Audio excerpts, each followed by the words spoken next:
गुरु मैं तेरी पसंद।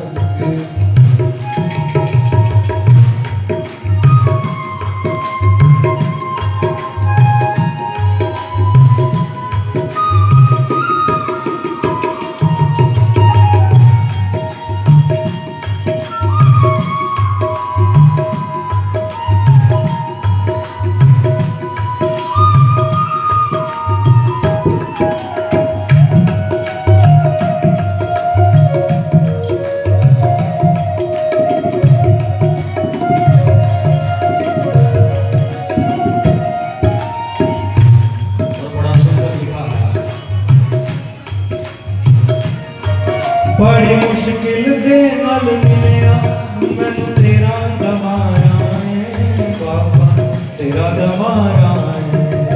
बड़ी मुश्किल दे नाल मिलिया मैनू तेरा दवारा है बाबा, तेरा दवारा है।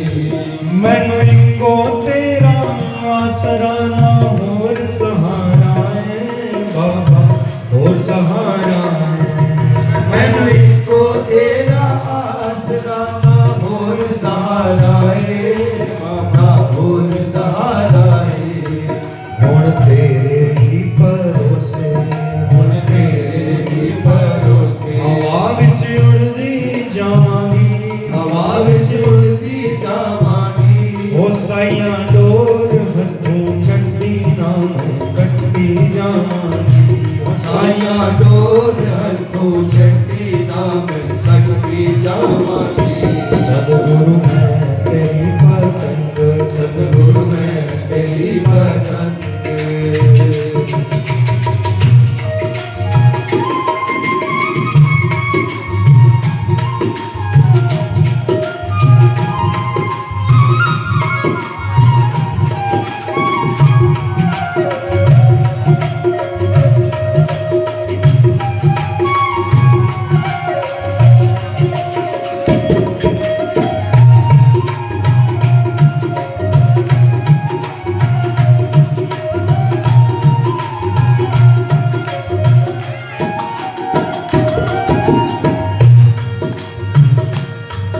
इन्हां चरना कमला नाल मैनू दूर हटावी ना बाबा, दूर हटावी ना। इन्हां चरना कमला नालों मैनू दूर हटाई ना बाबा, दूर हटावी ना। इस झूठे जग दे अंदर मेरा पेचा लावी ना बाबा, पेचा लावी ना। इस झूठे जग दे अंदर तेरा पेचा लावी ना बाबा, पेचा लावी ना।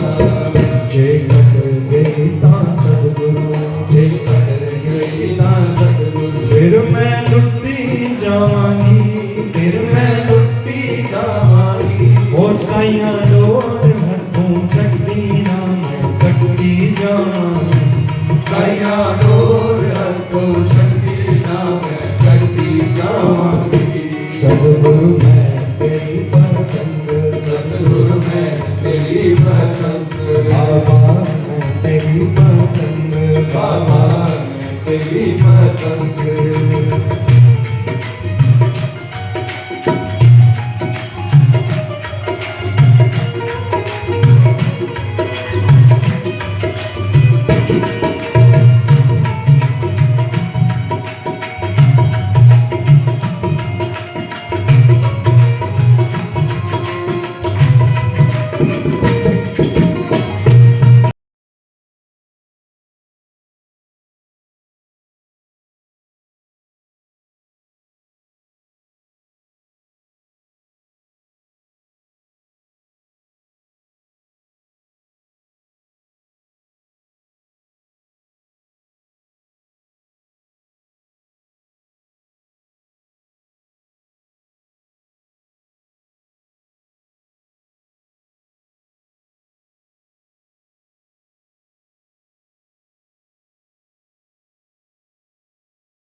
तो मैं बचदी जावांगी, तो मैं बचदी जावांगी। ओ साइया डोर हथों छड्डी ना मैं कटदी जावांगी। साइया डोर हथों छड्डी ना मैं कटदी जावांगी। सतगुरु मैं तेरी पतंग, सतगुरु मैं तेरी पतंग। मिलके नमो नमो गुरुदेव सतगुरु नमो नमः। नमो नमो गुरुदेव सद्गुरु नमो नमः। नमो नमो गुरुदेव सद्गुरु नमो नमः। नमो नमो गुरुदेव सद्गुरु नमो नमः। नमो नमो गुरुदेव सद्गुरु नमो नमः। नमो नमो गुरुदेव सद्गुरु नमो नमः। नमो नमो गुरुदेव सद्गुरु नमो नमः। नमो नमो गुरुदेव सद्गुरु नमो नमः। नमो नमो गुरुदेव सद्गुरु नमो नमः। नमो नमो गुरुदेव सद्गुरु नमो नमः। नमो नमो गुरुदेव सद्गुरु नमो नमः। नमो नमो गुरुदेव सद्गुरु नमो नमः।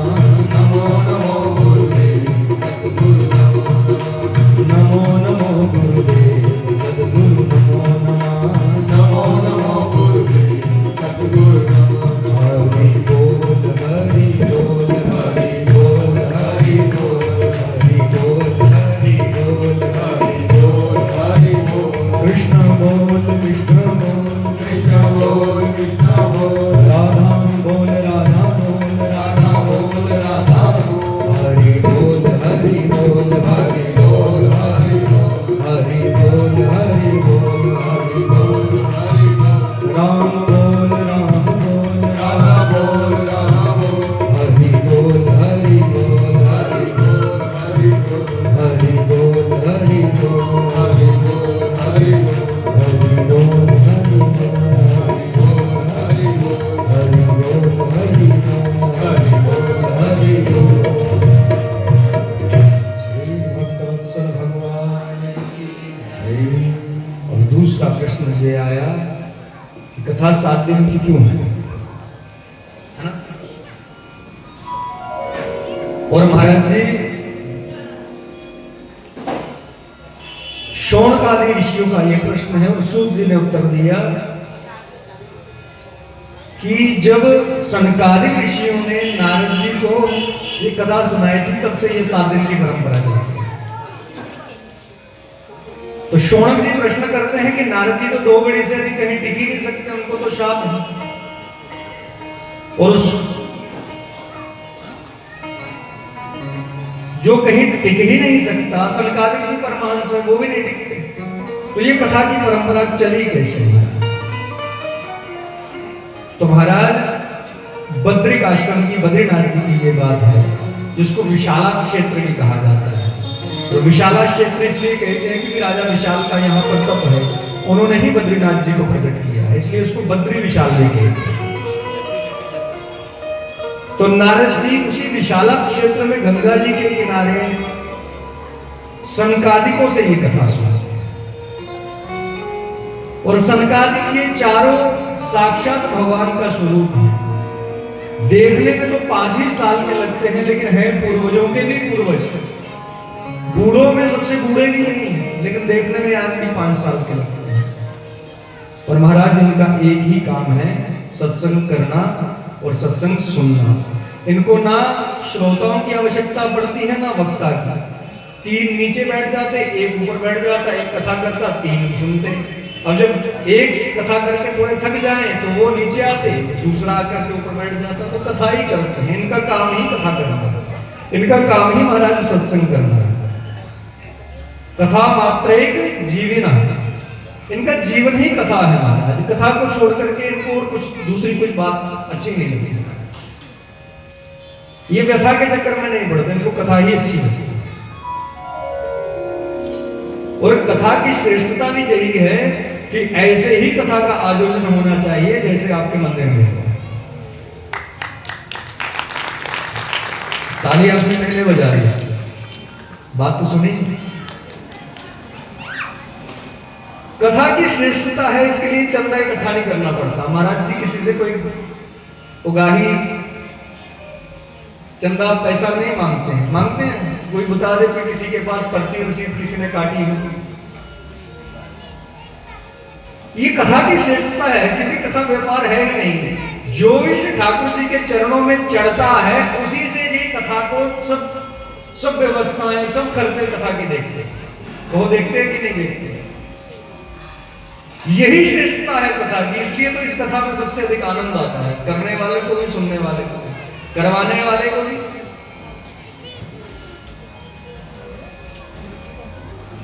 क्योंकि कथा ये ठाकुर जी के चरणों की कृपा से हो रही है।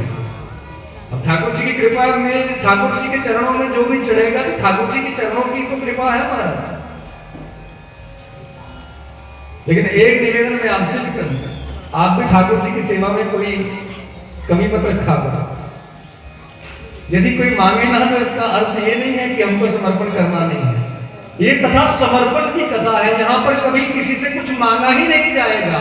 जिसका जो इच्छा करेगी अपने हृदय से, अपने मन से भगवान को समर्पित करेगा, और जो ठाकुर जी के चरणों में चढ़ जाएगा वही इस कथा में खर्चा कर दिया जाएगा। क्योंकि महाराज जी का स्वभाव मैंने देख लिया, इनको आवश्यकता नहीं पड़ती कि किसी को कहूं कि 10,000 दे दे, किसी को कहूं कि 1 लाख दे दे, 5 लाख दे दे। नहीं तो शहरों में कथा ऐसे ही चलती है। शहरों में मोटे मोटे लाला लोग पकड़ने पड़ते हैं, उनसे पैसे लेने पड़ते हैं, और कथा में जब हमारी कथा में वो आते हैं तो उनके गले में बढ़िया चुन्नी, बढ़िया सब मान सम्मान होता है। शाम को बोतल खोल के बैठ जाते हैं, हो गई कथा। तो उस कथा का कोई फल नहीं रहता। कथा में जो निधि समर्पित हो, जो धन आपका लगे, वो भी शुद्ध होना चाहिए। आध्यात्मिक कार्यों में जो भी हमारा धन खर्च हो वो शुद्ध होना चाहिए। ये नहीं है कि मांस काटने वाले हमें 1 लाख दे गया तो बड़ी जय जयकार उसकी, ना, हमको नहीं चाहिए वैसा पैसा किसी का। क्योंकि ये वैष्णवीय परंपरा की कथा है, वैष्णवों का स्थान है। करने वाला वैष्णव है, करवाने वाले वैष्णव है, सुनने वाले वैष्णव है। तो हमको ऐसे किसी भी अभक्ष्य पदार्थों से अर्जित धन को, पाप से अर्जित धन को प्रयोग में नहीं लाना चाहिए। और महाराज जी का ये नियम ऐसा है कि आज से तो माना तो मैं भी इनका फैन हूं। फैनी कहते हैं, फैनी कहते हैं। अब चाहे कौन सा फैन समझ लो, हाँ, जो आसपास घूमता है उसको भी फैन कहते हैं। और हम सबका स्वभाव भी कथा में फैन की तरह होता है, लेकिन कौन सा? Table fan. कभी गर्दन इधर, कभी इधर, कभी इधर है। हम सब भी फैन ही हैं, लेकिन टेबल फैन है। हमको फैन बनना है तो छत वाला बनना है, भगवान के आसपास घूमते हैं। दुनिया के आसपास टेबल फैन बनने से कुछ नहीं मिलेगा। टेबल फैन की कोई ज्यादा इज्जत नहीं होती है। कभी उठा के यहाँ, कभी उठा के वहां, कभी उठा के वहां, कभी उठा के स्टोर में। लेकिन ये जो फैन है ये कहीं नहीं जाता, ये यहीं पे घूमेगा। अच्छा, टेबल फैन खराब हो जाए तो कोई चिंता नहीं होती, ये वाला खराब हो जाए तो चिंता हो जाती है, फटाफट ठीक करवाओ। तो इसलिए हमको फैन भी बनना है भगवान के, लिए छत वाला बनना है, टेबल वाला नहीं बनना। भक्त वत्सल भगवान। और महाराज जी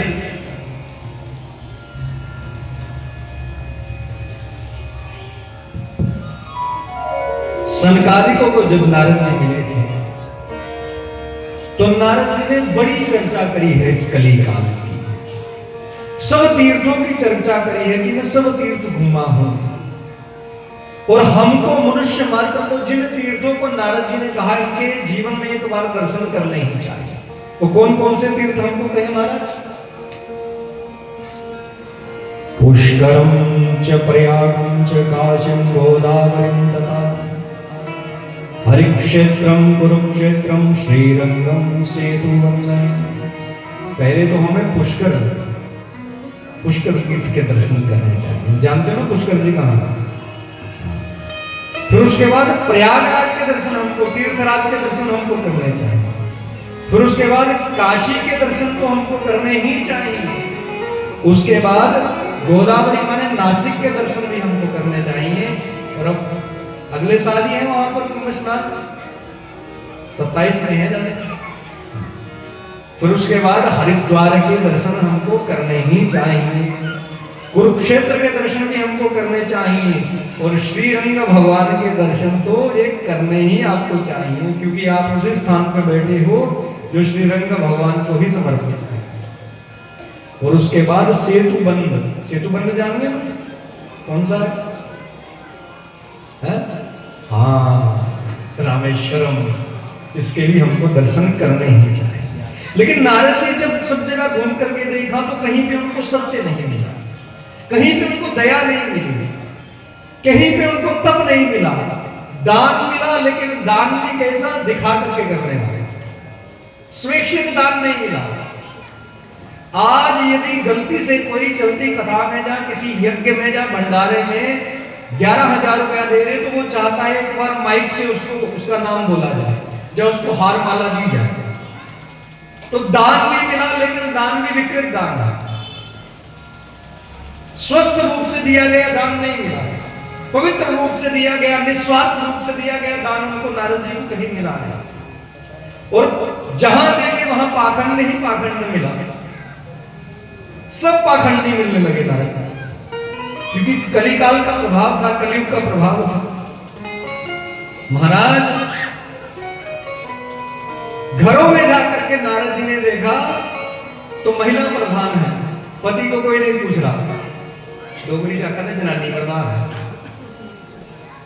समझे मेरी बात? ये मैं नहीं कह रहा, तरुणी प्रभुता ये मैं नहीं कह रहा, मतलब चल उसकी रही है। अच्छा, सलाहकार कौन है? भाई नहीं है, साले सलाहकार, सलाह सालों से ली जा रही है। अच्छा, लड़के का ब्याह करना है तो साले साहब क्या करें? साला साहब कहते हैं वो वाला रिजॉर्ट करें, वो वाला रथ मंगवाएंगे, वो वाला बैट मंगवाएंगे, वो वाला डीजे लगवाएंगे। भाइयों से बैर बना लिया है। एक चूल्हे में जहां 7 भाई खाते थे, वहां 7 भाइयों के भी 14 चूल्हे हो गए। पिता पुत्र का चूल्हा अलग हो गया है। नारद जी जब ये देखते हैं तो बड़े चिंतित हुए। आश्रमों में ऐसी व्यवस्था मिली कि आश्रमों में जहां नैष्ठिक ब्रह्मचारियों को होना था, वहां पर गृहस्थ अपनी संपूर्ण जीवन के साधनों की पूर्ति करने के लिए दान पात्रों को तोड़ तोड़ करके पैसे निकाल करके मकान बना रहे, गाड़ियां खरीद रहे, भौतिक सुखों की पूर्ति कर रहे हैं। जिन आश्रमों में नैष्ठिक ब्रह्मचारियों को होना चाहिए था, उन आश्रमों की कमान महिलाओं ने संभाल ली है। अब ब्रह्मचारी जी और महिला एक ही आश्रम में रहते हैं, अब बताओ ब्रह्मचारी कैसे बचेगा? महाराज जी, हमारे रामानंदाचार्य परंपरा में श्रीमद् जगत गुरु अग्र मुलूक पीठाधीश्वर महाराज जी और रामानुज परंपरा में विद्यावास्कर स्वामी श्री वासुदेवाचार्य जी, राघवाचार्य जी, उनके कृपा पात्र, ये सब संत कहते हैं कि संन्यास स्त्री के लिए है, और ये शास्त्र प्रमाण है। स्त्री को अधिकार नहीं है साधु बनने का, स्त्री के लिए पति की सेवा ही उसका संन्यास है। स्त्री को कोई अलग से उपाय करने की आवश्यकता नहीं है कि मैं कुछ अलग से कर लूं ना, अपने सास ससुर की, अपने पति की सेवा करना, इसी में ही उसके सब यज्ञ हैं। ये तो महाराज जी बात मानी जाए, अगर शास्त्र सम्मत बात देखी जाए तो स्वाहाकार करने का भी अधिकार नहीं है, स्वाहा भी नहीं कर सकती। पति स्वाहा करे, इसके साथ में सहयोगी रूप में विराजमान रहे, बस। नारद जी ने जब ये देखा सब कुछ तो बड़े चिंतित हुए, लेकिन कली काल का प्रभाव है, लोकतंत्र है, जिसके वोट ज्यादा, वो चाहे अधर्म हो चाहे पाप हो, वो बात सब स्वीकार कर लेते। मानते हैं कि नहीं मानते? नहीं मानते? मानते हैं। अब एमएलए जब चुनना हो तो एमएलए की योग्यता देख के उसको चुना जाता है ना, जिसकी तरफ ज्यादा से रहे। अब बंगाल में मान लो एमएलए किसी ने चुनना हो तो जो राम जी को मानेगा वो चुना जाएगा, जो राम जी का विरोधी होगा वो चुना जाएगा, तो राम जी का विरोधी चुना जाएगा। केरल में राम जी का विरोधी चुना जाएगा, कश्मीर में राम जी का विरोधी चुना जाएगा। ये कलिकाल का प्रभाव है। इस कलयुग में लोकतंत्र प्रजातंत्र तो है ही नहीं। लोकतंत्र प्रजातंत्र उसको कहते हैं जो राम राज्य में थी, राम जी के माने लीला रूप में ही मैं गलत नहीं कह रहा। कैकेयी जी का भी जब प्रसंग आएगा तो मैं कैकेयी जी को भी स्पष्ट करूंगा कि सबसे बड़ा त्याग माता कैकेयी का है। लेकिन मान लो एक कैकेयी जी नहीं चाहती थी राम जी राजा ना बने, तो एक वोट अगर खिलाफ गया तो राम जी ने स्वीकार ही नहीं किया, इसको लोकतंत्र कहते हैं। और आज महाराज क्षमा करना, हमारे संपूर्ण भारतवर्ष में लोकतंत्र नहीं है, हमारे संपूर्ण भारतवर्ष में पार्टी तंत्र है। पार्टी जिसको आगे खड़ा कर दे, हमको बेचारों को उसको ठप्पा लगाना ही पड़ता है, चाहे वो विद्वान हो, चाहे वो मूर्ख हो, चाहे वो राम का भक्त हो, चाहे वो राम का द्वेषी हो। बताओ सच है कि गलत है? इसलिए आज यदि हम शास्त्र सम्मत बात करते हैं तो शामी को महाराज मेरे इंस्टाग्राम, फेसबुक, यूट्यूब पे गालियां भर भर के आ जाती है, मुझे खूब गालियां निकालते हैं,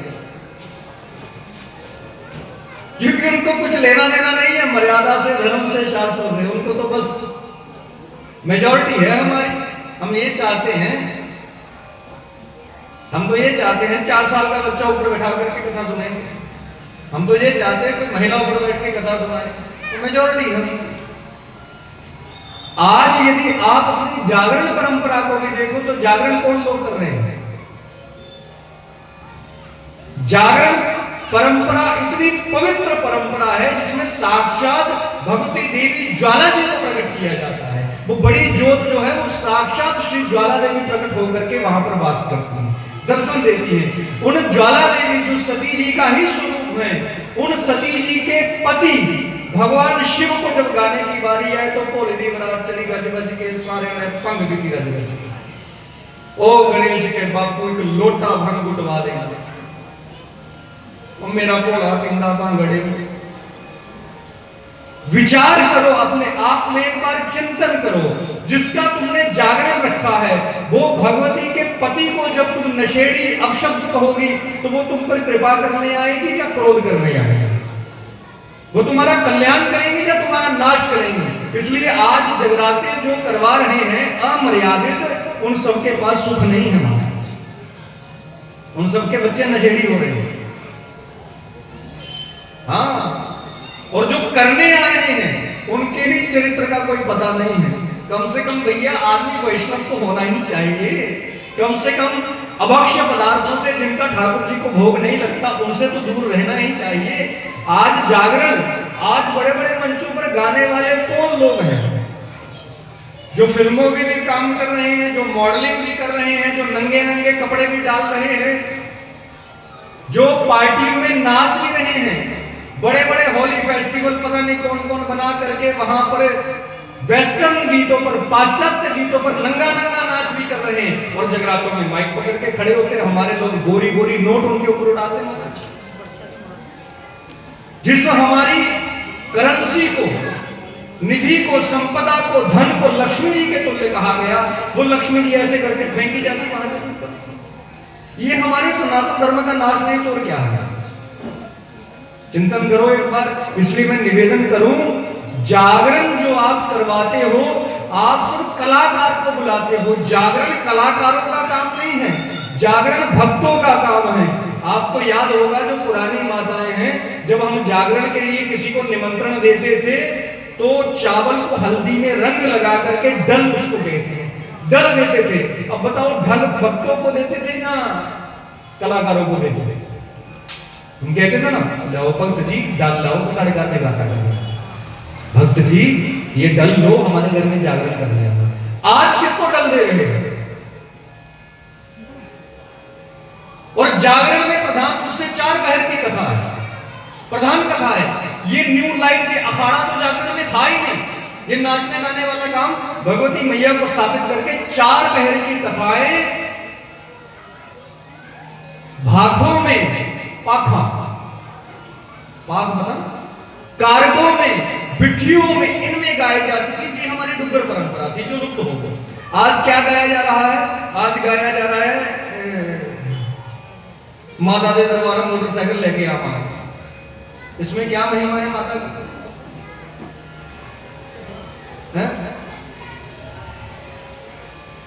बताओ क्या महिमा है? इना दी रेल गड्डी चले, इना दा हीरो होंडा चले, जागरण जब भी किसी से करवाओ तो उससे पहले दुर्गा सप्तशती के 7 श्लोक सुन लो। अपने आप पता पड़ जाएगा कौन जागरण करने वाला है, कौन नहीं करने वाला है। और जागरण कोई अखाड़ा नहीं है। आज जागरण को पाकिस्तान की तरह स्टेज लगा करके नाचने गाने वालों का अखाड़ा बना दिया है। जागरण अखाड़ा नहीं है भैया। जागरण हमारी भक्ति का, हमारी श्रद्धा का, हमारी आस्था का, हमारे विश्वास का विषय है। और इसको, भक्ति को, श्रद्धा को, विश्वास को तुम खंडित मत होने दो। नहीं तो जो जागरण आज तुमने करने बुलाया है, शाम को जब उसको देखोगे कि उल्टे सीधे कपड़े डाल करके विवाह में नाच रही है या नाच रहा है, जब पी रखी है तो तुम्हारी श्रद्धा वैसे ही टूट जाएगी भगवान से। इसलिए हम इन लोगों के कारण भगवान से अपनी श्रद्धा तोड़ बैठते हैं। और सनातन धर्म से सबसे ज्यादा नुकसान इसी कारणों से हुआ है। इसलिए लोग हमको छोड़ छोड़ करके अन्य पंथों में चले गए। भक्त वत्सल भगवान की जय।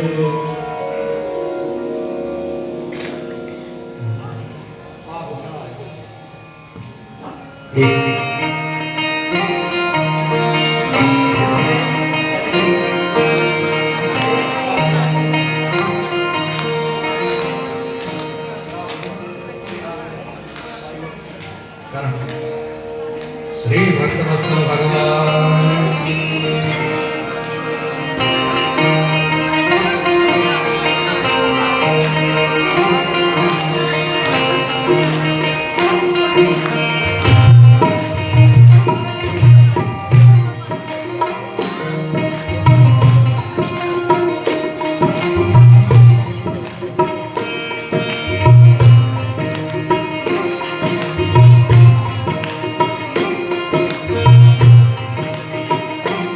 ये जागरण की वास्तविक परंपरा है।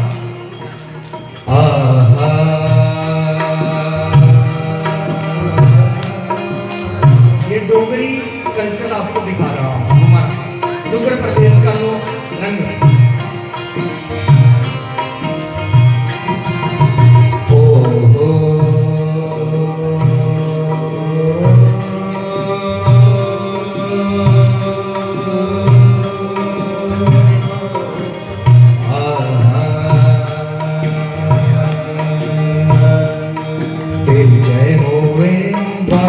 काली माता तेरी जय हो, जय हो रे पार्वती काली माता तेरी जय हो रे। तेरी जय हो रे बावे अली काली माता तेरी जय हो।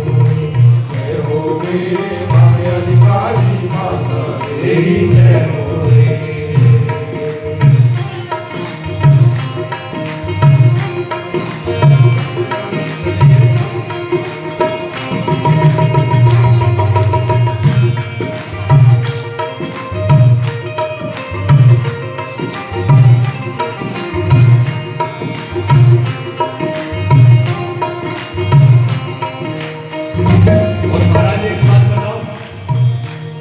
पंजाब चंडीगढ़ में कंपटीशन था।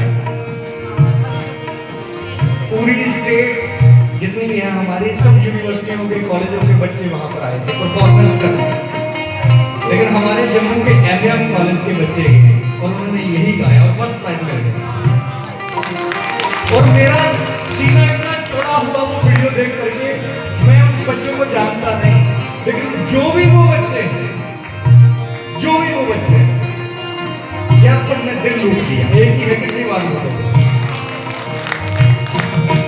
कलकत्ते चलिए आई काल का रखते भीतर आई।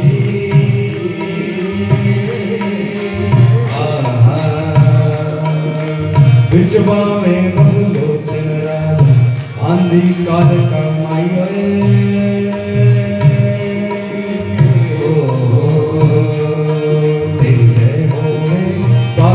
काली माता तेरी जय हो, जय हो रे काली माता तेरी जय हो रे।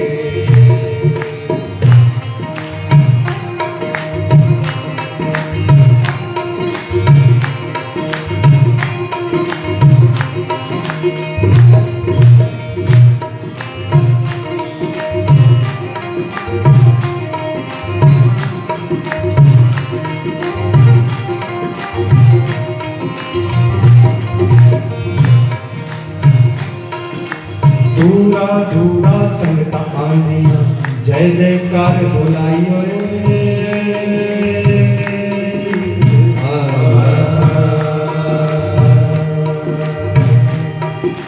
सुखना माता नंद श्री बिंदिकार बनाइयो रे।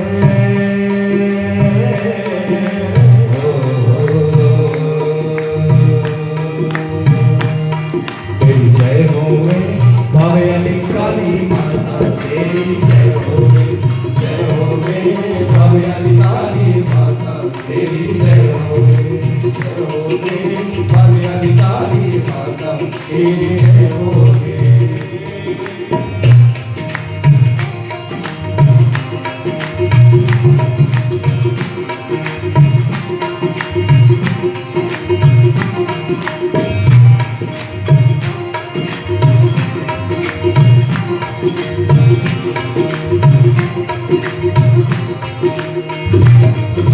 बड़ी मुंडियां गलाच पौंदी लैंदी यार बनाई होए।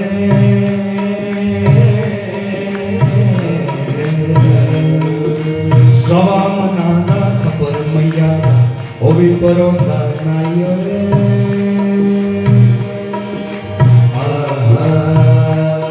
तेरी जय होवे भावे अली काली माता तेरी जय होवे भावे अली काली माता तेरी जय होवे भावे अली काली माता तेरी जय होवे।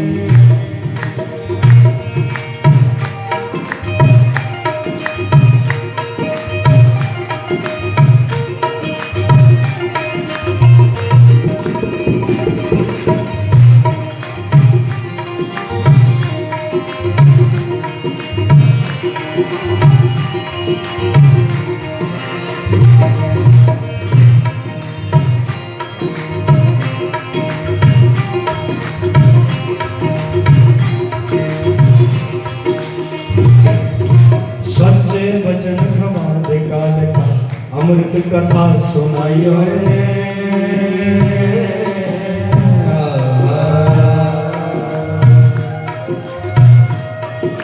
जय गे तेरे वचन ते आवे दे स्वर्गागी जाई होए।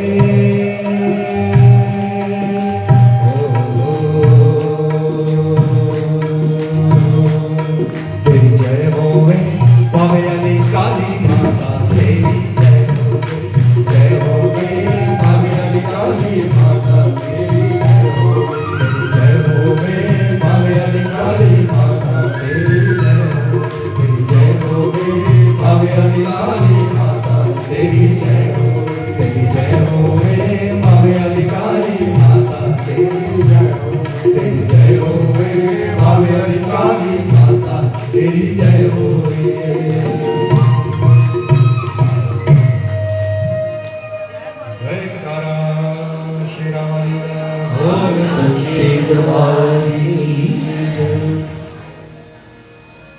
महाराज जी हमें अपनी परंपराओं को नहीं छोड़ना चाहिए, ये सबसे सुंदर है। हमने अपनी लोक संस्कृति को नहीं छोड़ना चाहिए, ये सबसे श्रेष्ठ है। ये हमारे जागरण का जो वैसे ही मुझे कहते कहते आनंद आ गया तो मैंने कहा चलो, लेकिन ये वास्तविक स्वरूप है हमारे यहाँ पर लोक जागरण का, जो हम रात्रि जागरण भगवती जगदम्बा का, और वैसा ही जागरण श्रीमद् भागवत जी कर रहे हैं।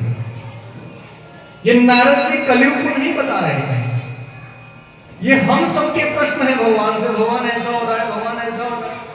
भगवान मैंने आज राम राम कहना शुरू किया तो मेरे घर में ही मेरी ननद ने, देवरानी ने, जेठानी ने कह दिया पता नहीं सो कौन खा के कहां चली जाए, जो भी है बगला भगत। ये सब हमारे प्रश्न हैं। और नारद जी के ये प्रश्न क्यों हैं? क्योंकि नारद जी अभी अभी भक्ति महारानी के दर्शन करके आए हैं। अत्यंत विचलित है, जिसके दो पुत्र ज्ञान और वैराग्य जर्जर अवस्था से, सब प्रकार के वेद मंत्रों को सुना दिया, अन्य ग्रंथों का उपदेश दे दिया, लेकिन वो धर्म, वो ज्ञान और वैराग्य महाराज चेतना को प्राप्ति नहीं हो रही है। और व्योमवाणी आकाशवाणी ने कहा कोई सत्कर्म करो, तो उसी सत्कर्म को जानना है, इसलिए संतानिकों की शरण में है। और हमको भी जब अपने लिए अच्छा कर्म जानना है तो संतों की शरण में जाना ही पड़ेगा। यूट्यूब फेसबुक नहीं देगा हमको अच्छे कर्म, और यूट्यूब फेसबुक को सुना भी मत करा करो। हाँ, इसको सुनना भी नहीं चाहिए। मैं तो सीधा कह रही अपने लिए भी कह रही, संतों के चरणों में जाओ, आचार्यों के चरणों में जाओ, उनसे ही आपको वास्तविक ज्ञान की प्राप्ति होगी। आजकल तुम्हारा यूट्यूब में ऐसे ऐसे लोग चैनल बना करके बैठे हैं जो अपना फोटो तो नहीं दिखाते, लेकिन क्या पता क्या कह देंगे शिवलिंग के ऊपर आज काले मिर्च लगाओ, शहद लगाओ, हल्दी लगाओ, सिंदूर लगाओ, वर्जित चीजें सब लगा दो,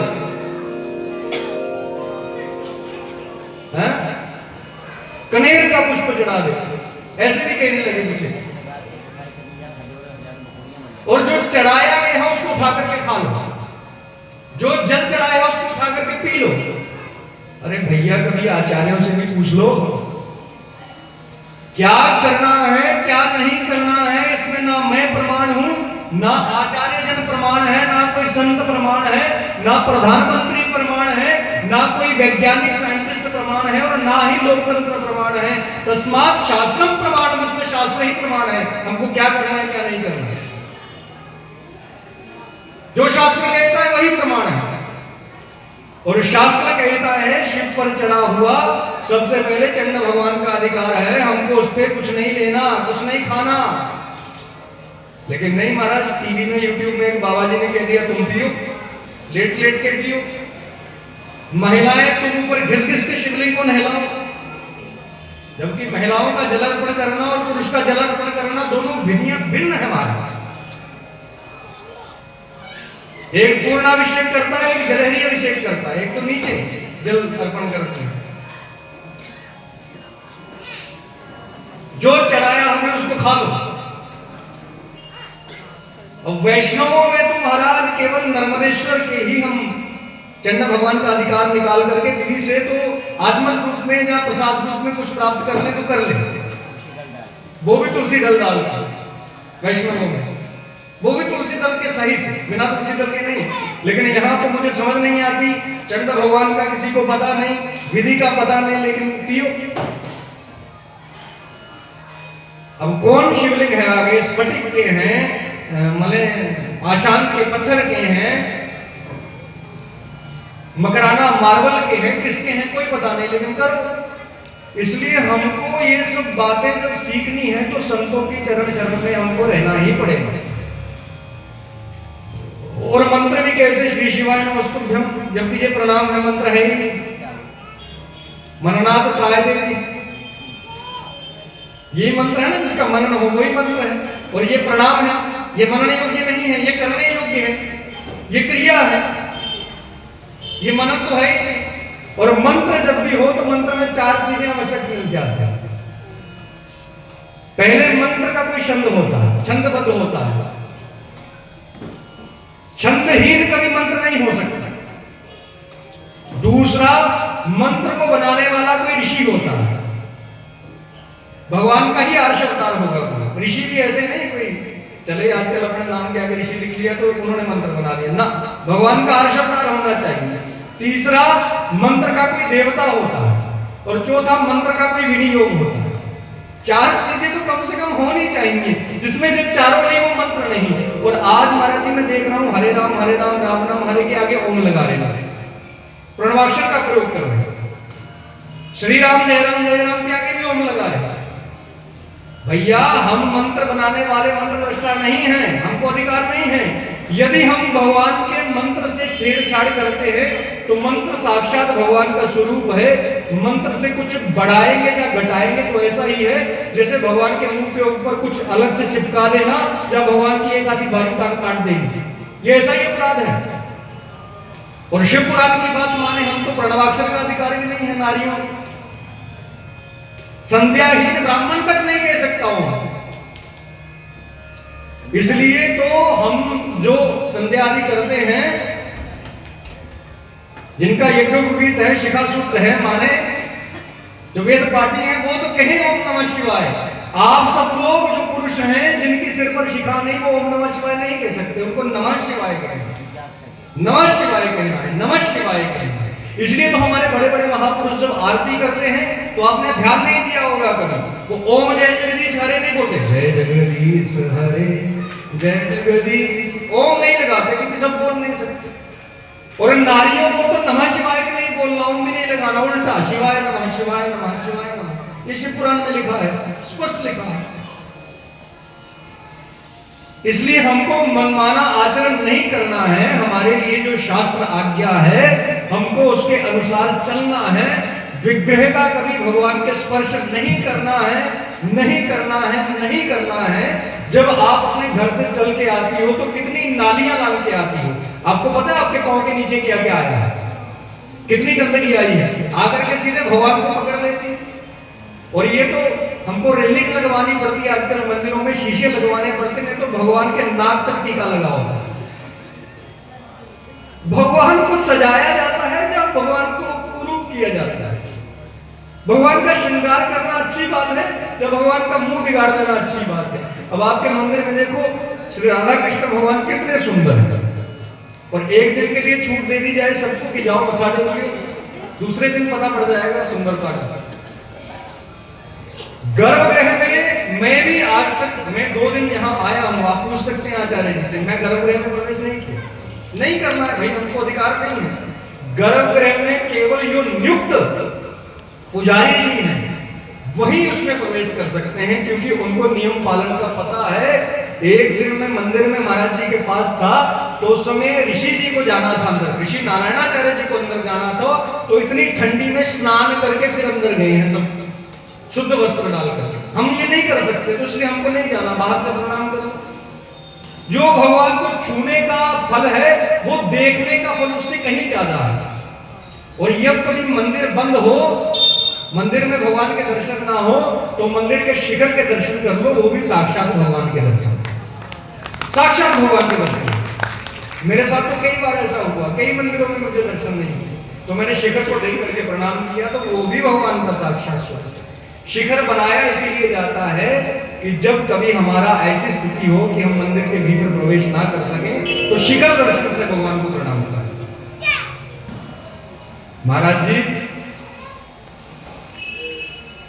भक्ति महारानी की व्यथा सुनकर के नारद जी, संक्षिप्त में कथा आगे बढ़ाऊं, कथा बड़ी पीछे चली गई।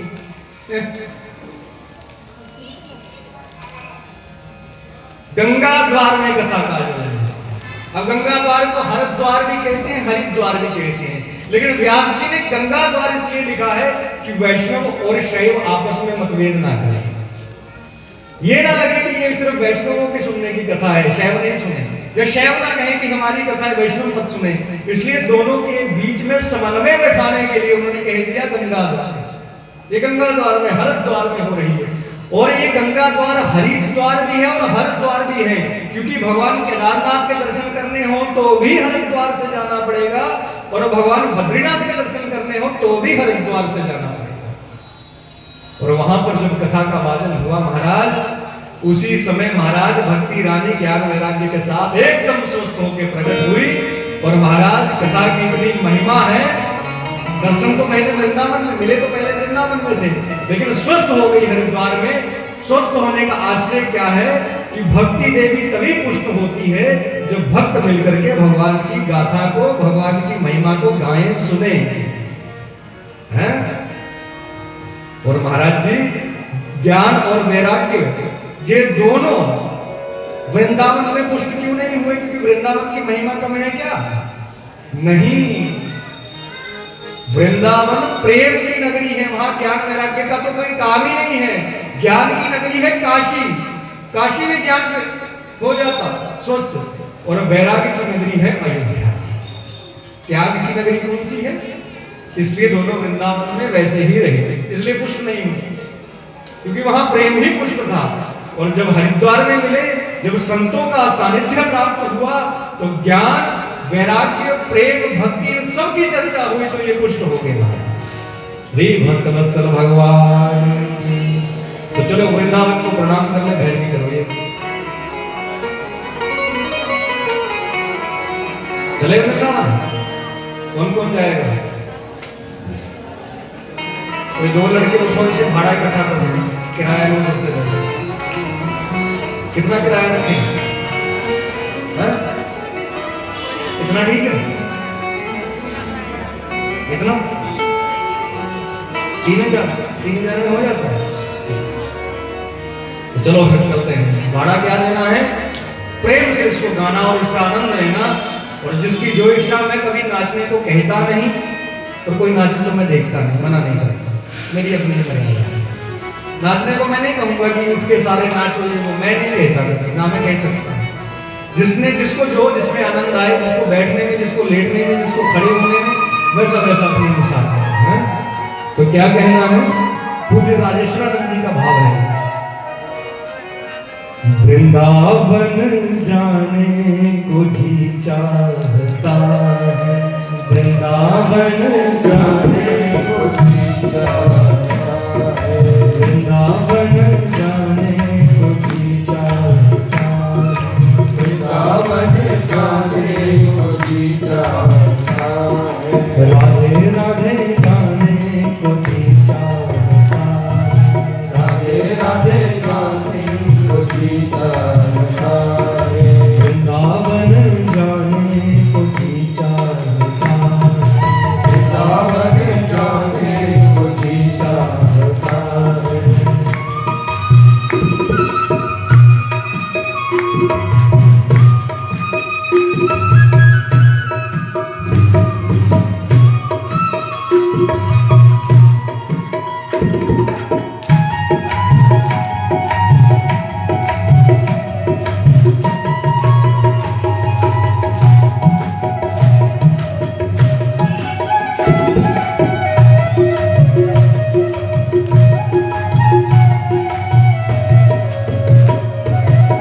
वृंदावन में क्यों जाना है हमारा?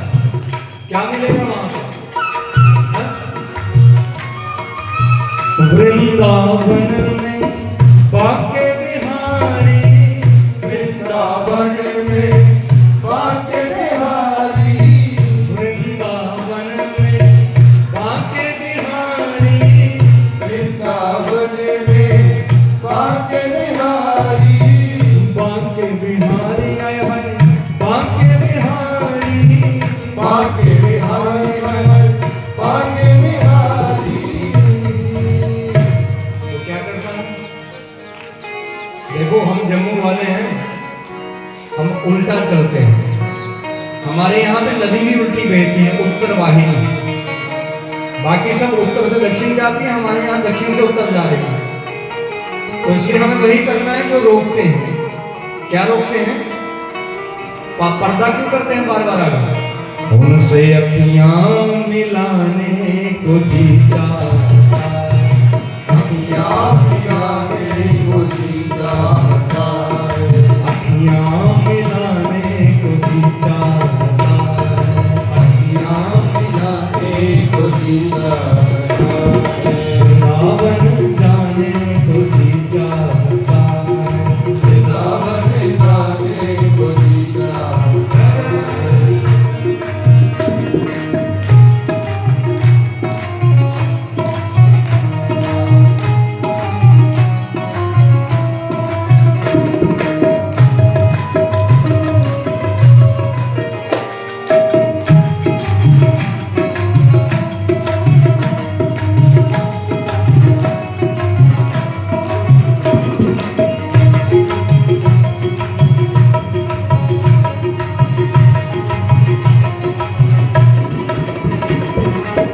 वृंदावन यमुना किनारा, वृंदावन में यमुना किनारा, वृंदावन में यमुना किनारा, वृंदावन में यमुना किनारा, यमुना किनारा, यमुना किनारा, यमुना किनारा है, यमुना किनारा।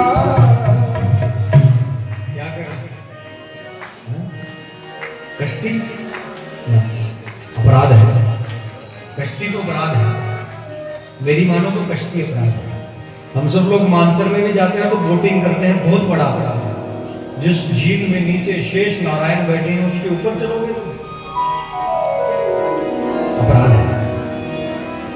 वृंदावन में यमुना किनारा, वृंदावन में यमुना किनारा, क्या करे महाराज उसमें गोता लगाने को जी चाहता, गोता लगाने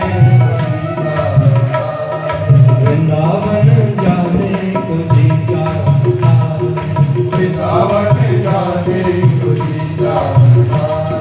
जय जय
उसमें रासें रचाने को जी चाहता, रासें रचाने को जी चाहता, रासें रचाने को जी चाहता, रासें रचाने को जी चाहता, वृंदावन जाने को जी चाहता, वृंदावन जाने को जी चाहता।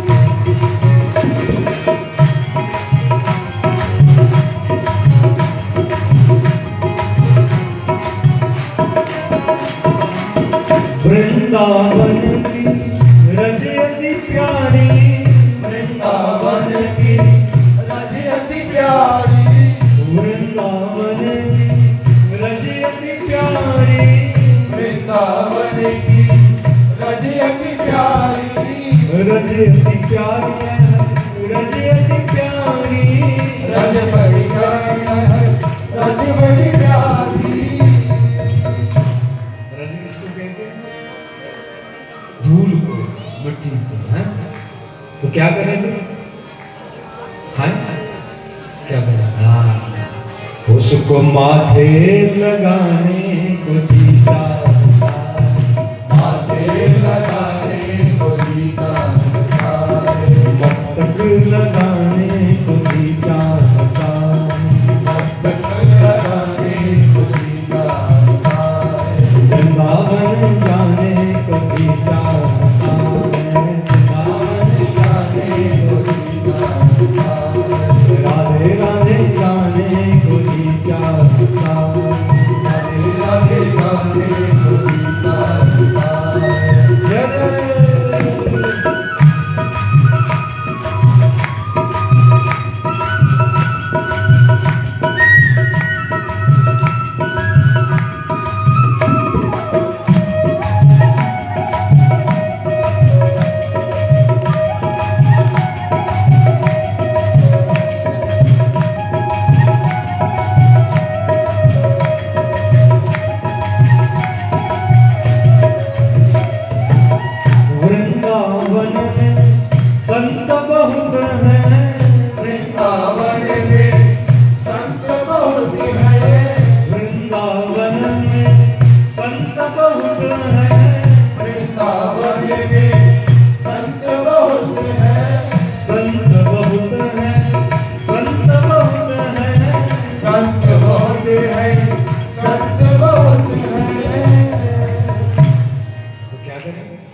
हाँ? उन पे जीवन लुटाने को जी चाहता है, जीवन लुटाने को जी चाहता है, जीवन लुटाने को जी चाहता है, जीवन लुटाने को जी चाहता है, वृंदावन जाने को जी चाहता है, वृंदावन जाने को जी चाहता है, राधे राधे जाने को जी चाहता है, राधे राधे गाने को जी चाहता है, राधे राधे जाने को जी चाहता है, राधे राधे गाने को जी चाहता है, राधे राधे जाने को जी चाहता है, राधे राधे गाने को जी चाहता श्रीमद् भागवत जी की कथा जीतों को तो तार ही देगी, मर के यदि कोई नरक को भी चला जाए तो नरक वाले को भी तार देती है महाराज। और इसका उदाहरण दिया है महाराज गोकर्ण जी की कथा से, गोकर्ण जी की महिमा से। तुंगभद्रा नदी के किनारे एक श्रेष्ठ विप्र देवता निवास करते हैं, आत्मदेव नाम है। कोई भी संतान नहीं है और संतान प्राप्ति के लिए नित्य जतन कर रहे हैं। और महाराज आत्मदेव जी ऐसे आत्मदेवा पूरे तस्मिन् सर्ववेद विशारद, वेदों में विशारद है महाराज, वेदज्ञ है महाराज। और यदि सांसारिक पक्ष से देखा जाए तो आत्मदेव होने की एक अर्थ ये भी है कि जिसकी आत्मा को देव होने की इच्छा है, सांसारिक पक्ष से।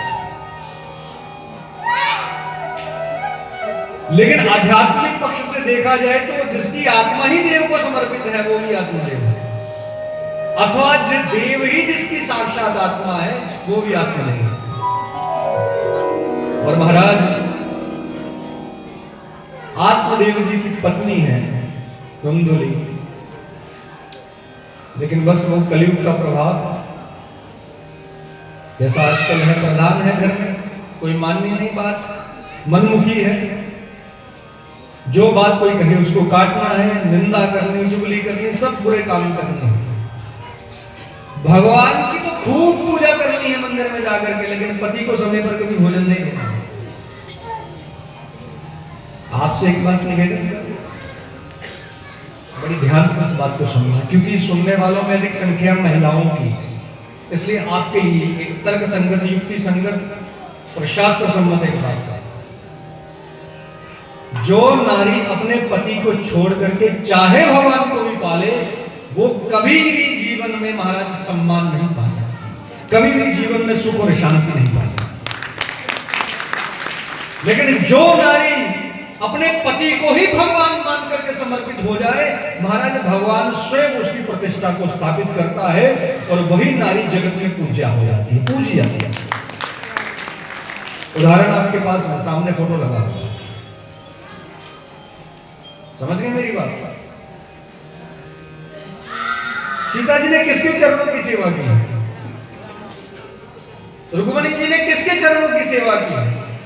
लक्ष्मी जी किसके चरणों में बैठी हैं? बताओ। ये तो लक्ष्मी जी भी करें शिव शिव शिव शिव, पार्वती जी करें नारायण नारायण नारायण नारायण, ना, वो दोनों अपने अपने अपने पति को ही अपना भगवान मानती हैं। आगे उनके पति जिसको भगवान माने, जिसकी पूजा करे, ऐसा ही पति हमारा जिसको भगवान माने माने। मैं ये नहीं कह रहा कि आपको भगवान को माथा नहीं टेकना, मंदिर नहीं आना, पूजा ना ना ना, बात तो अन्यथा मत लेना, अदरवाइज मत लेना। मैं तो ये कह रहा हूं कि पहले अपने पति को ही भगवान मान लो। और हमारे यहाँ पर तो शब्द ही प्रयोग किया जाता है, पति परमेश्वर है? तुम्हारा पति जैसा भी है, ठग है, चोर है, लुटेरा है, शराबी है, लेकिन तुम्हारा पति तुम्हारा भगवान है। इस बात को जब तुमने स्वीकार कर लिया, पति तुम्हारा हिरण्यकश्यप भी है, लेकिन यदि तुमने कयादू की तरह अपने पति के चरणों की सेवा को ग्रहण कर लिया, तो तुम्हारे घर में अगला पुत्र प्रहलाद पैदा। और यदि तुम मनमानी करती हो तो कश्यप जैसे ऋषि की पत्नी होकर भी दिति के घर में महाराज राक्षस पैदा हो जाते हैं। ये भागवत जी कथा नहीं है, ये भागवत जी हमारा जीवन है। हमको जीना कैसे है, जीने के तरीके क्या है, सिद्धांत क्या है, ये सब भागवत जी है। तो आत्मदेव जी की पत्नी मानती नहीं कोई बात। आत्मदेव जी चिंतित है महाराज, और चिंतित क्या, एक दिन तो मन में आ ही गया कि शरीर ही त्याग दो, छोड़ो। संत भगवान के दर्शन हुए तो कहा, इस क्या 7 जन्म में तेरे भाग्य में पुत्र नहीं है, तू करेगा क्या पुत्र का, क्योंकि पुत्र सुख तेरे भाग्य में है ही नहीं। नहीं महाराज जी मुझे चाहिए। तो महाराज जी संत भगवान ने कृपा करी, करुणा करी, फल दिया, कहा जा अपनी पत्नी को खिला दे। लेकिन पत्नी जो है वो मनमुखी है। पत्नी के मन में पहला ही विचार आया, यदि गर्भ धारण करोगे तो कितनी तकलीफ होती है, 9 महीने पेट लड़का के डोलना पड़ेगा, और क्या पता सुखदेव जी की तरह पुत्र होगा तो 12 साल क्या पता पेट ही ना फाड़ के बाहर निकल जाए, मर जाऊंगी। और प्रसव वेदना बड़ी भयंकर होती है, यानी 200 हड्डी जब एक साथ टूटे इतनी दर्द होती है महिला को जब बच्चा पैदा करती है, असहनीय होती है। माता लोग का तो दूसरा जन्म होता है, और कोई पुरुष यदि इतना जानने के बाद भी महिलाओं का सम्मान नहीं करता तो वो तेनर बच्चों बिना पूछ बिछाना, बिना पूछ का जानवर है। फिर उसने पति को भोग के लिए लाया है, पति को अपने परमार्थ की सिद्धि के लिए नहीं, अपने कल्याण की सिद्धि के लिए नहीं लाया है। इतना कुछ जानने के बाद भी मैंने तो जब पहली बार देखा था अपनी बिटिया का जन्म, तो मैं पहली बार में कान पकड़ गया। मैंने कहा तू सच में लक्ष्मी है, जिसने मेरे कुल की वृद्धि करने के लिए अपने प्राणों तक की परवाह नहीं करी। उपदेश केवल स्त्रियों को नहीं है, उपदेश पुरुषों के लिए भी है, इसमें दोनों के लिए बराबर है। ये सबका ग्रंथ है, ये लिंग भेद से परे है, पंथ परंपरा से परे है, सबके लिए सार्वभौम ग्रंथ है, ये सबके लिए है, और सबको इसको मानना ही चाहिए। महाराज धुंधुली मान नहीं रही है, महाराज मन नहीं मान रहा। और पड़ोसन आई तो उससे विचार कर रही क्या करूं, उसने कहा अच्छी बात है, पुत्र होगा तो तेरी प्रतिष्ठा होगी, तेरा कुल बढ़ेगा, लेकिन नहीं मान रही। तर्क क्या दे रही है, लेकिन लुटेरे आगे, डाकू आगे तो मैं पेट पकड़ के भागूंगी कैसे। तो उसने कहा ननद को बुला ले, वो तेरा बच्चा पाल लेगी, और जब वो जाए उससे काम कुम करवा करके भेज देना, पैसे भी नहीं खर्च होंगे, पैसे से खर्च करने वाली कोई रखनी पड़ेगी, तो उससे तो अच्छा ननद को बुला ले। तो कहा कहीं मैं मर गई तो ननद कब्जा ना कर ले पूरी प्रॉपर्टी। जिसकी बुद्धि सच में धुंधली है वही धुंधली है, जिसकी बुद्धि पर माया का पर्दा पड़ा हुआ है वही आत्मदेव जी की पत्नी है। और आत्मदेव कौन है, हम सब लोग आत्मदेव हैं, और हमारी बुद्धि ही हमारी पत्नी है, इस पर पर्दा पड़ा हुआ है। हम विवेक का प्रयोग करते ही नहीं, हमको सत्य असत्य सही गलत का बोध होता नहीं, तो यही हमारी पत्नी बुद्धि है। पड़ोसन समझा बुझा करके चली गई। अब छोटी जो उसकी बहन थी वो चाहती ही नहीं थी इसके घर में बच्चा पैदा हो, ताकि मुझे इसकी सारी संपत्ति मुझे मिल जाए। अब जब वो आई तो वो सबसे बढ़िया उसको दुष्ट आइडिया दे देती है, विचार दे देती है कि तू एक काम कर, मेरे गर्भ में बच्चा है तो तू ये फल गैया को खिला दे, और पेट पे कपड़े बांध के गर्भवती होने का ढोंग करते रहना। जब मेरा बच्चा होगा धीरे से तेरे पास आ जाएगा, तुझे प्रसव वेदना भी नहीं होगी और काम भी हो जाएगा। महाराज जी ऐसा ही किया, और एक गौ को, गैया को फल खिला दिया गया। और महाराज जी जैसे ही धुंधुली आत्मदेव जी को देखती तो वही नाटक करने लगती गर्भवती वाला, और जैसे ही उसकी बहन को बच्चा हुआ तो धीरे से उसके पति ने ला करके रात्रि में रख दिया। अब जब आत्मदेव जी देखे तो कहें कि ये तो बच्चा पला पलाया, इतना बड़ा बच्चा कैसे पैदा हो गया। तो तर्क क्या कि सुखदेव जी तो 12 साल के पैदा हुए, हमारा क्या, ये हष्टपुष्ट है, ऋषि प्रसाद है, संतों की कृपा है, हष्टपुष्ट हुआ। अब आत्मदेव जी बेचारे सीधे, जब बुद्धि हमको दबाती है तो हम समझ जाते हैं, समझ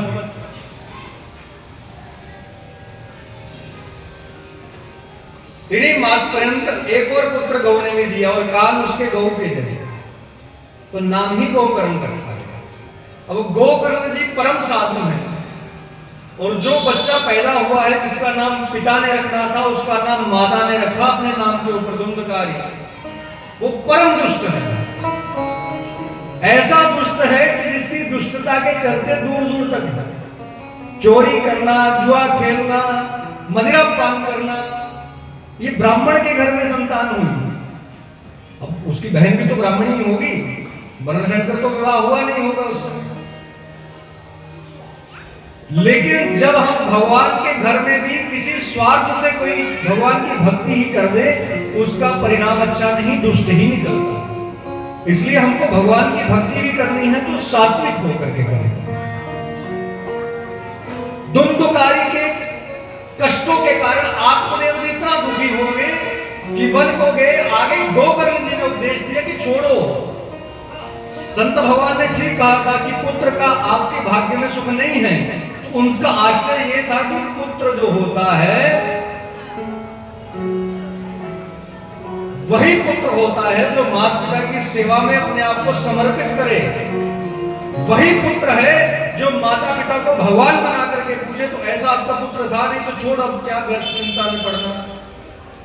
और उपदेश दिया तो आत्मदेव जी अपने पुत्र गोकर्ण के उपदेश के ऊपर महाराज भगवान को प्राप्त हुए।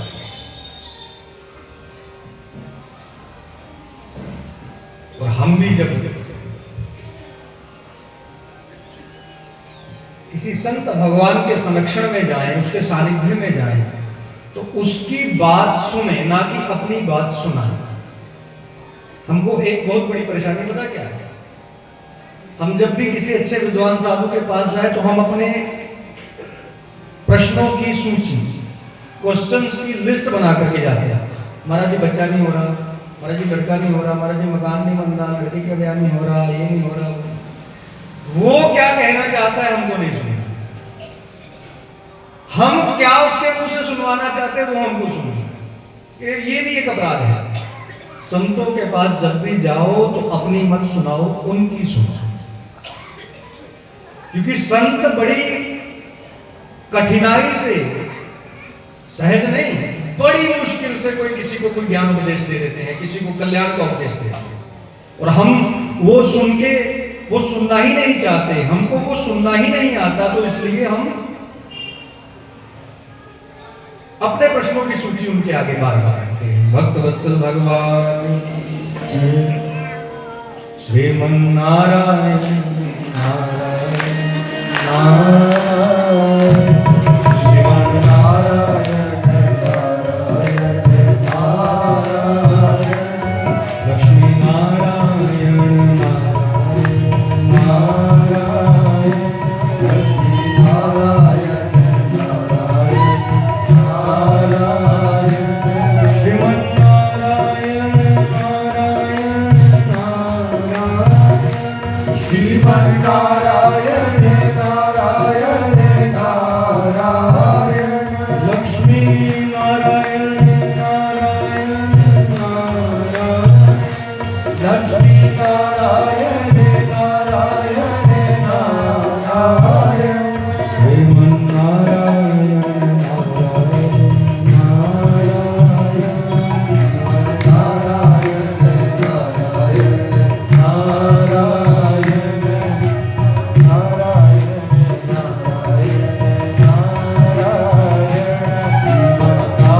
नारायण नारायण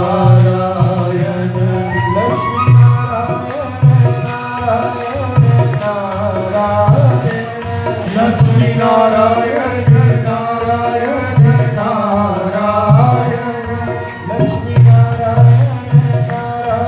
नारायण लक्ष्मी नारायण नारायण नारायण श्रीमन नारायण नारायण नारायण नारायण नारायण नारायण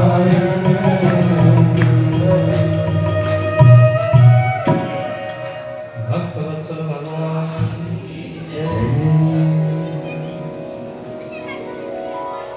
एक दिन गौकर्ण क्षमा एक दिन धुंधकारी ने अपनी माँ को भी बहुत मारा, बहुत तंग किया।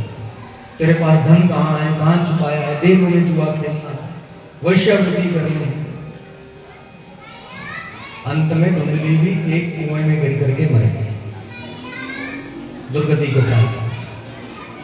और महाराज जी, मां जब मरी, पिता जब घर में नहीं है, तो अब धुंधकारी अकेला ही अपने सब बुरे कर्मों को करने में लीन हो गया, खूब करता, और 5 वैश्याएं अपने घर में ले आए। अब धुंधकारी हम सब लोग, ध्यान से देखिए, धुंधकारी कौन है? जिसके पास ये 5 वैश्याएं हैं वो धुंधकारी है, वो सब लोग। ये 5 वैश्याएं क्या है? शब्द, स्पर्श, रूप, रस और गंध। अथवा दूसरी तरीके से समझ लो तो काम, क्रोध, लोभ, मोह, अहंकार जिसके पास है वही धुंधकारी, कम नहीं है धुंधकारी से। और जिसने इन 5 को अपने से दूर कर दिया है वही को कर दिया। महाराज जी, उन 5 वैश्यों की पूरी जो उनकी मांगे होती उसको पूरा करने के लिए बड़े बड़े डाके डालेगा, हत्याएं करता। एक दिन इतना धन लूट के आया कि वैश्याएं में देख करके आश्चर्य हो गई कि इतना धन लाया है। अब यदि पकड़े गए गलती से तो हम सबको तो कम से कम मृत्यु की सजा, तो मृत्यु का मृत्युदंड तो मिलना ही मिलता। और डर के मारे उन्होंने पहले खूब मदिरा पिलाई, खूब शराब पिलाई। एक पलंग से खटिया से बांध दी, उसकी टांगे बांध और गला घोट करके मारे, लगी मारने, मरे ना चीखे। और जब चीखे तो एक वेश्या जलते हुए अंगार कोयले ले आकर के उसके मुंह में ठूसती है, जलते अंगार उसके मुंह में डाल के भरे।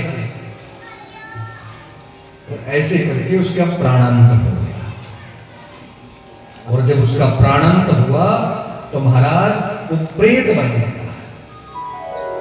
अब जब प्रेत एक वैदिक संज्ञा है, प्रकृष्ट रूपेण इतः गतः,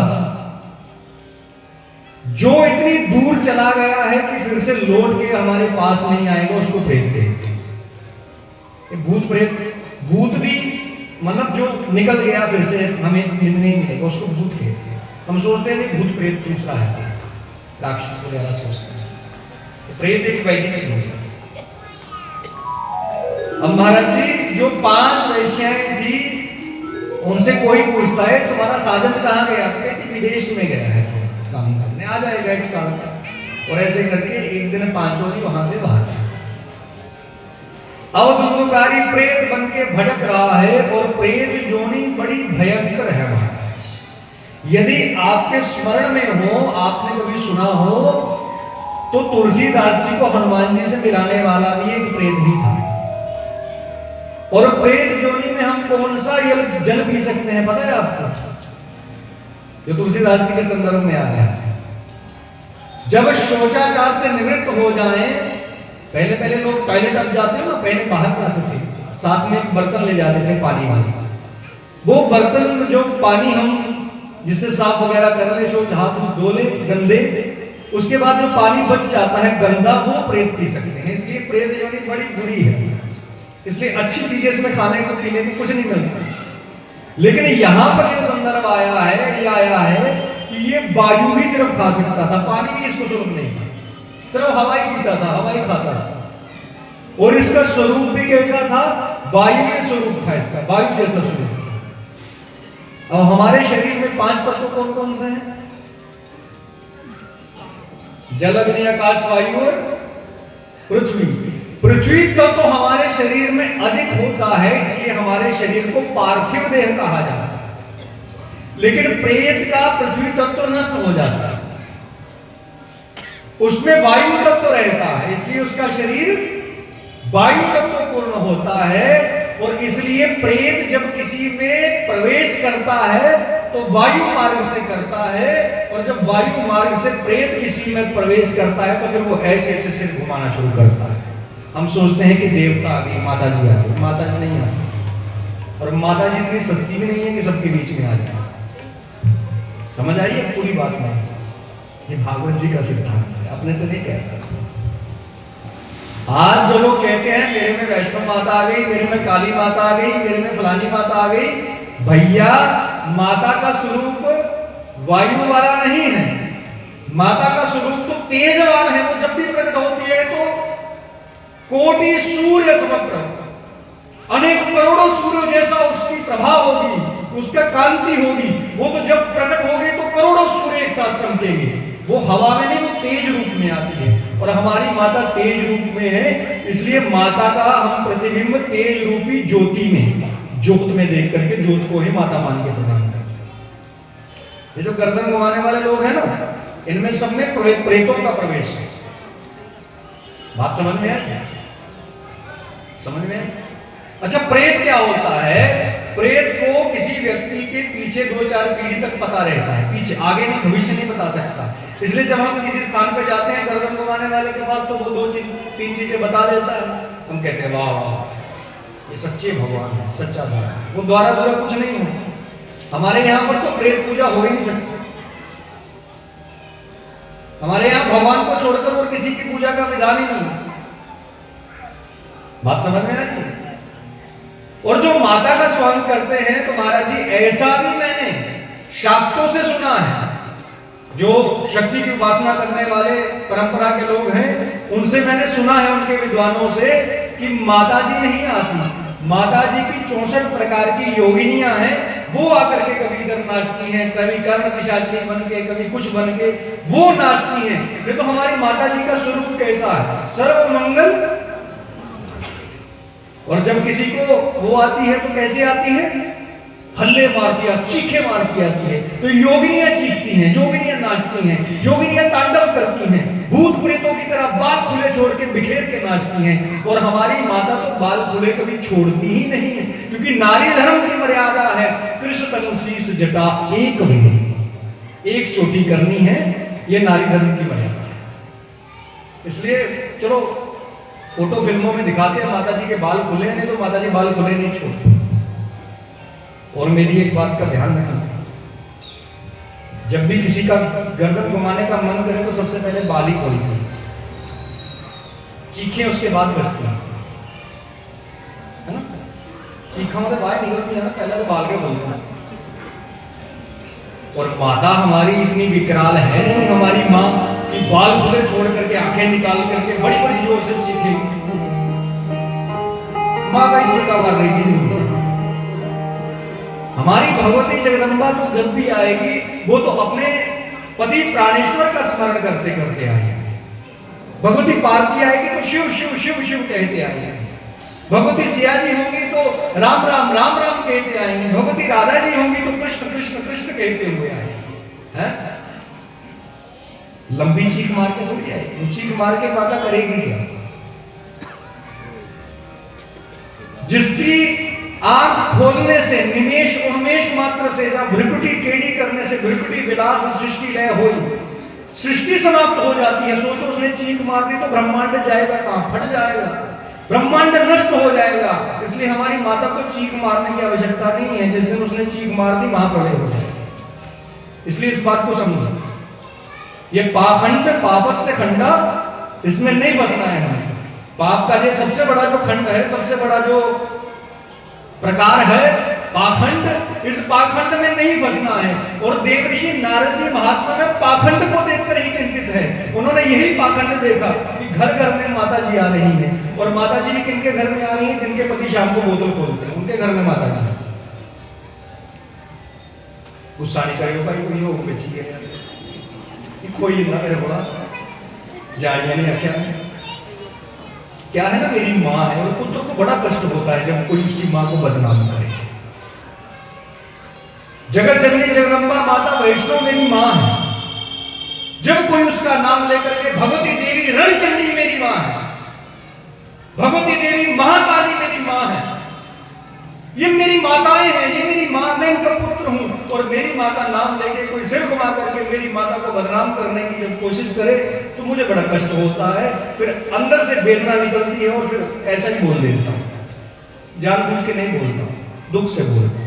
जैसा नारद जी ने बोला, नारद जी ने तो जो जो बोला है मैं आज यदि कह दूं यहाँ पे तो आधी बातें तो जैसी आराम है। श्रीमन्नारायण नारायण नारायण श्रीमन्नारायण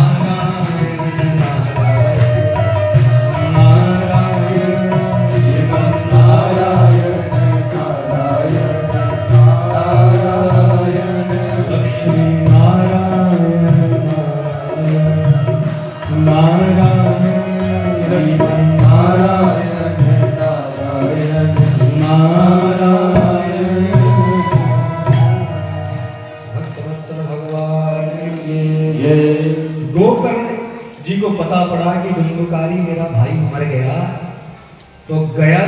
पिंडदान करा, अनेकों तीर्थों पर करा महाराज, लेकिन धुंधकारी की मुक्ति नहीं हुई।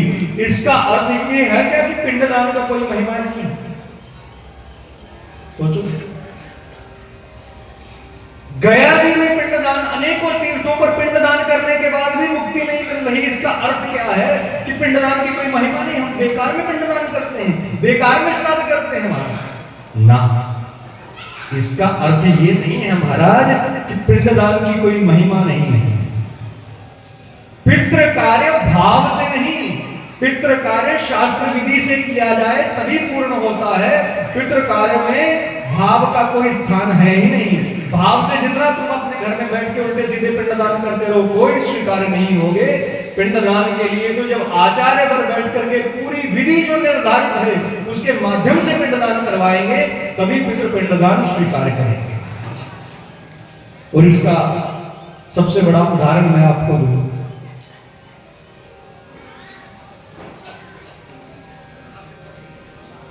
महाराज शांतनु के जब पिंडदान भीम जी ने किए, क्षमा भीष्म जी ने किए, शांतनु जी महाराज के पिंडदान जब भीष्म जी करने लगे,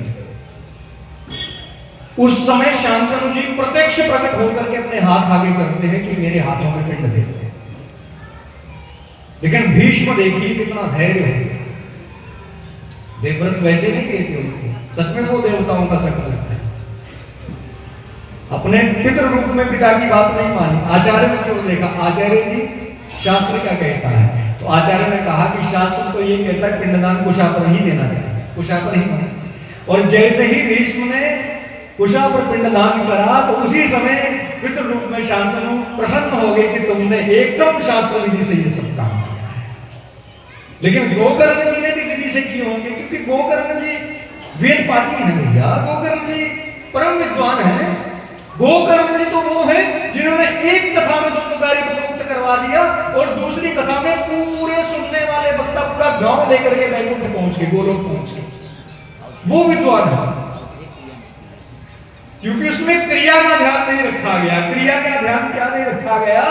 जब गोत्र उच्चारण करना था, जब पिता का नाम उच्चारण करना था, तो आत्मदेव जी का गोत्र और आत्मदेव जी का नाम उच्चारण किया, जबकि धुंधकारी ना ही आत्मदेव जी का पुत्र है और ना ही आत्मदेव जी का गोत्र उसका गोत्र है, इसलिए उसकी मुक्ति नहीं हुई। इसलिए जब देव कार्य में कोई चूक हो जाए तो वो क्षम्य है, क्षमा हो सकती है, लेकिन पितृ कार्य में की गई चूक कभी क्षमा होती नहीं। इसलिए आज अधिकतर हम लोगों को पितृ दोष अधिकतर है। सब गर्म है, खाने में बाल आना, बीमारियों का घर में घेर रखना, घर में कला क्लेश रहना, ये सब पितृ दोष के ही लक्षण है। और हम देवताओं के कार्य तो बड़ी विधि भाव से करवाते हैं, लेकिन पितरों के कार्य ऐसे ही निपटा दो महाराज। आजकल तो मैं देखता हूँ श्राद्ध होता है तो 1 किलो आटा, आधा किलो नमक, 1 किलो चीनी सूखा दे दो। पितर क्या इसको फकी मारेंगे इसकी, तुम खाओ एक दिन सूखा आटा। और पितृ कार्य में कच्चा भोग भी नहीं लगता। कच्ची रोटी तो हमारे यहाँ पर बिल्कुल निषेध मानी गई है, पूजा में भी पितृ कार्य में भी। और हम सब लोग कच्ची रोटी सब लोग खाते हैं। पूरी पकी हुई है, जो घी से अथवा तेल से पक करके निकले वही पकी रोटी मानी गई है। इसलिए हमको सब्जी भी पितृ कार्य में बनानी है तो पहले फ्राई कर लो एक बार। समझ में आई मेरी बात? पितृ कार्य में कच्ची रोटी का विधान नहीं है, पकी हुई रोटी खिलानी है और श्रद्धा से खिलानी है। जो जिस प्रकार की विधि उसमें है आचार्य से पूछ करके उसको करना है। और यदि श्राद्ध भी करना है तो आचार्य देव को घर में बुला करके उनके द्वारा मार्गदर्शित होकर के उसका निर्वहन हमको करना है। गोकर्ण जी ने सब कुछ किया लेकिन मुक्ति नहीं हुई। एक दिन वापस अपने घर में आए तो महाराज यही धुंधकारी कभी भैंसा बन जाता, कभी कुछ बन जाता, कभी कुत्ता बन जाता और अंत में महाराज प्रेत रूप में उनके सामने प्रकट हुआ। तो गोकर्ण जी पूछते हैं, कसत तुम कौन हो? तुम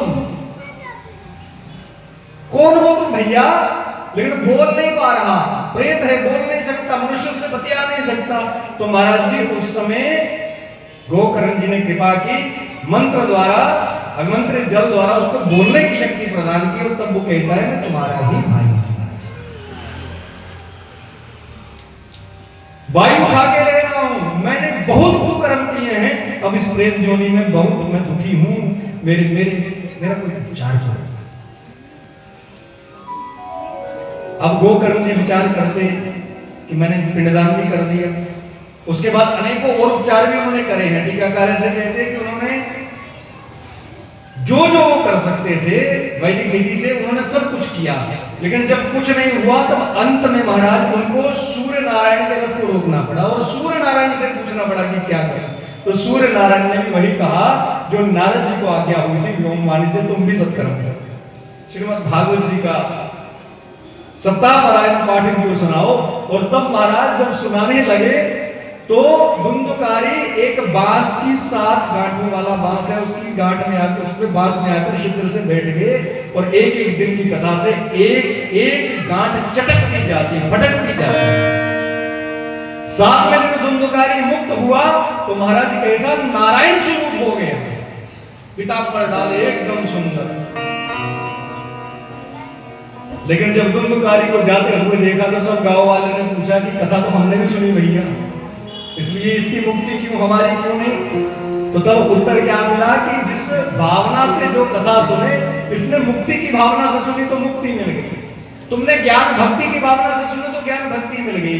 इसलिए पुनः एक बार और कथा का आयोजन किया गया और अगली बार महाराज पूरा का पूरा गांव ही कहां गोलोक में जा रहा है। भक्त वत्सल भगवान की जय। और महाराज इसके बाद कथा के नियम कहे गए हैं, संक्षिप्त में नियमों पर चर्चा करके आज भागवत जी का मंगलाचरण कर लें, तब से आगे कर कथा दोहराएंगे। श्री सीतारामचंद्र भगवान की जय। पहला नियम, जैसे विवाह का मुहूर्त निकलता वैसे कथा का मुहूर्त निकलना चाहिए। दूसरा नियम, जिस प्रकार के प्रबंध विवाह में होते हैं वैसे सब प्रबंध कथा में होने चाहिए। तीसरा नियम, कथा में सब परिवार आना चाहिए, पति के सहित पुत्र के सहित आना चाहिए हमको। चौथा नियम, कथा किसी तीर्थ में, वन में या घर में भी हो तो जगह बहुत पर्याप्त होनी चाहिए कि जितने भी श्रोता आ जाए सबको बैठने की जगह मिले। पांचवा नियम, सुंदर व्यासपीठ का निर्माण हो। ये व्यासपीठ तो भाई बड़ी सुंदर है। छठा है, देवताओं का सुंदर आसन लगे और नित्य वैदिक पूजन हो। सातवां है, दिव्य शोभा यात्रा निकले और मंदिरों का जो आसपास है उनके दर्शन हो, वो हम अंतिम दिन करेंगे।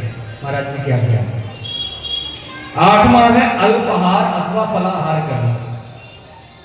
जब तक कथा सुननी है तो व्रत उपवास में रहो, क्या जाता है। एक टाइम तो 7 दिन खाने से महाराज हम ठीक हो ही सकते हैं ना। और आपको एक बात बताओ, बड़ी पते, कैंसर उसको होता है जो निर्जल एकादशी नहीं रखता है। जो एकादशी नहीं करता उसको कैंसर होता है। कैसे? जो कीमोथेरेपी है ना कैंसर के ऊपर, जो ट्रीटमेंट है, माने ट्रीटमेंट नहीं है, कीमो क्या करती है, कैंसर जहां से होता है उस जड़ को जलाती है। कीमोथेरेपी में एसिड अंदर डाला जाता है, तेजाब से उस घाव को जलाया जाता है और इतनी भयंकर होती है कि सिर के बाल, आंखों के बाल सब निकल जाते हैं। तो कीमोथेरेपी की जिन्होंने इन्वेंशन की थी, जिन्होंने उसको खोजा था, ऐसे डॉक्टर होंजो और डॉक्टर एल्सन, जिनको नोबेल प्राइज मिला है कीमोथेरेपी के लिए, उन दोनों ने कहा है कि कैंसर का इलाज कीमोथेरेपी भी नहीं है। तो महाराज पूछा गया क्या इलाज है इसका, तो कहा हमारी बॉडी में एक टी सेल होता है, वो टी सेल ही कैंसर को खत्म कर सकता है। तो पूछा वो टी सेल कैसे पैदा हो, तो कहा उसके लिए 15 दिन में कम से कम एक दिन हमको 10 घंटे बिना कुछ खाए बिना कुछ पिए रहना चाहिए। जब हमारी बॉडी को कुछ खाने को खुराक नहीं मिलती तो वो डेड सेल है, डेड टिश्यू, मरे हुए हमारे अंदर जो अंश है उनको खाना शुरू करती है। गंदा खून खाएगी, गंदा मांस खाएगी, गंदे घाव खाएगी और कैंसर को भी खा लेगी।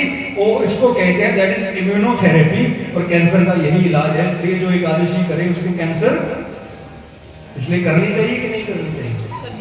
तो कथा तो कम से कम 7 दिन सुन लो एकादशी मान के।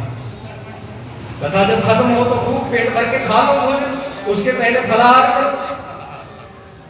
शुचिता का ध्यान रखना है, ब्रह्मचर्य का ध्यान रखना है, आसन का माने जहां सोते हो उसका ध्यान रखना है ना।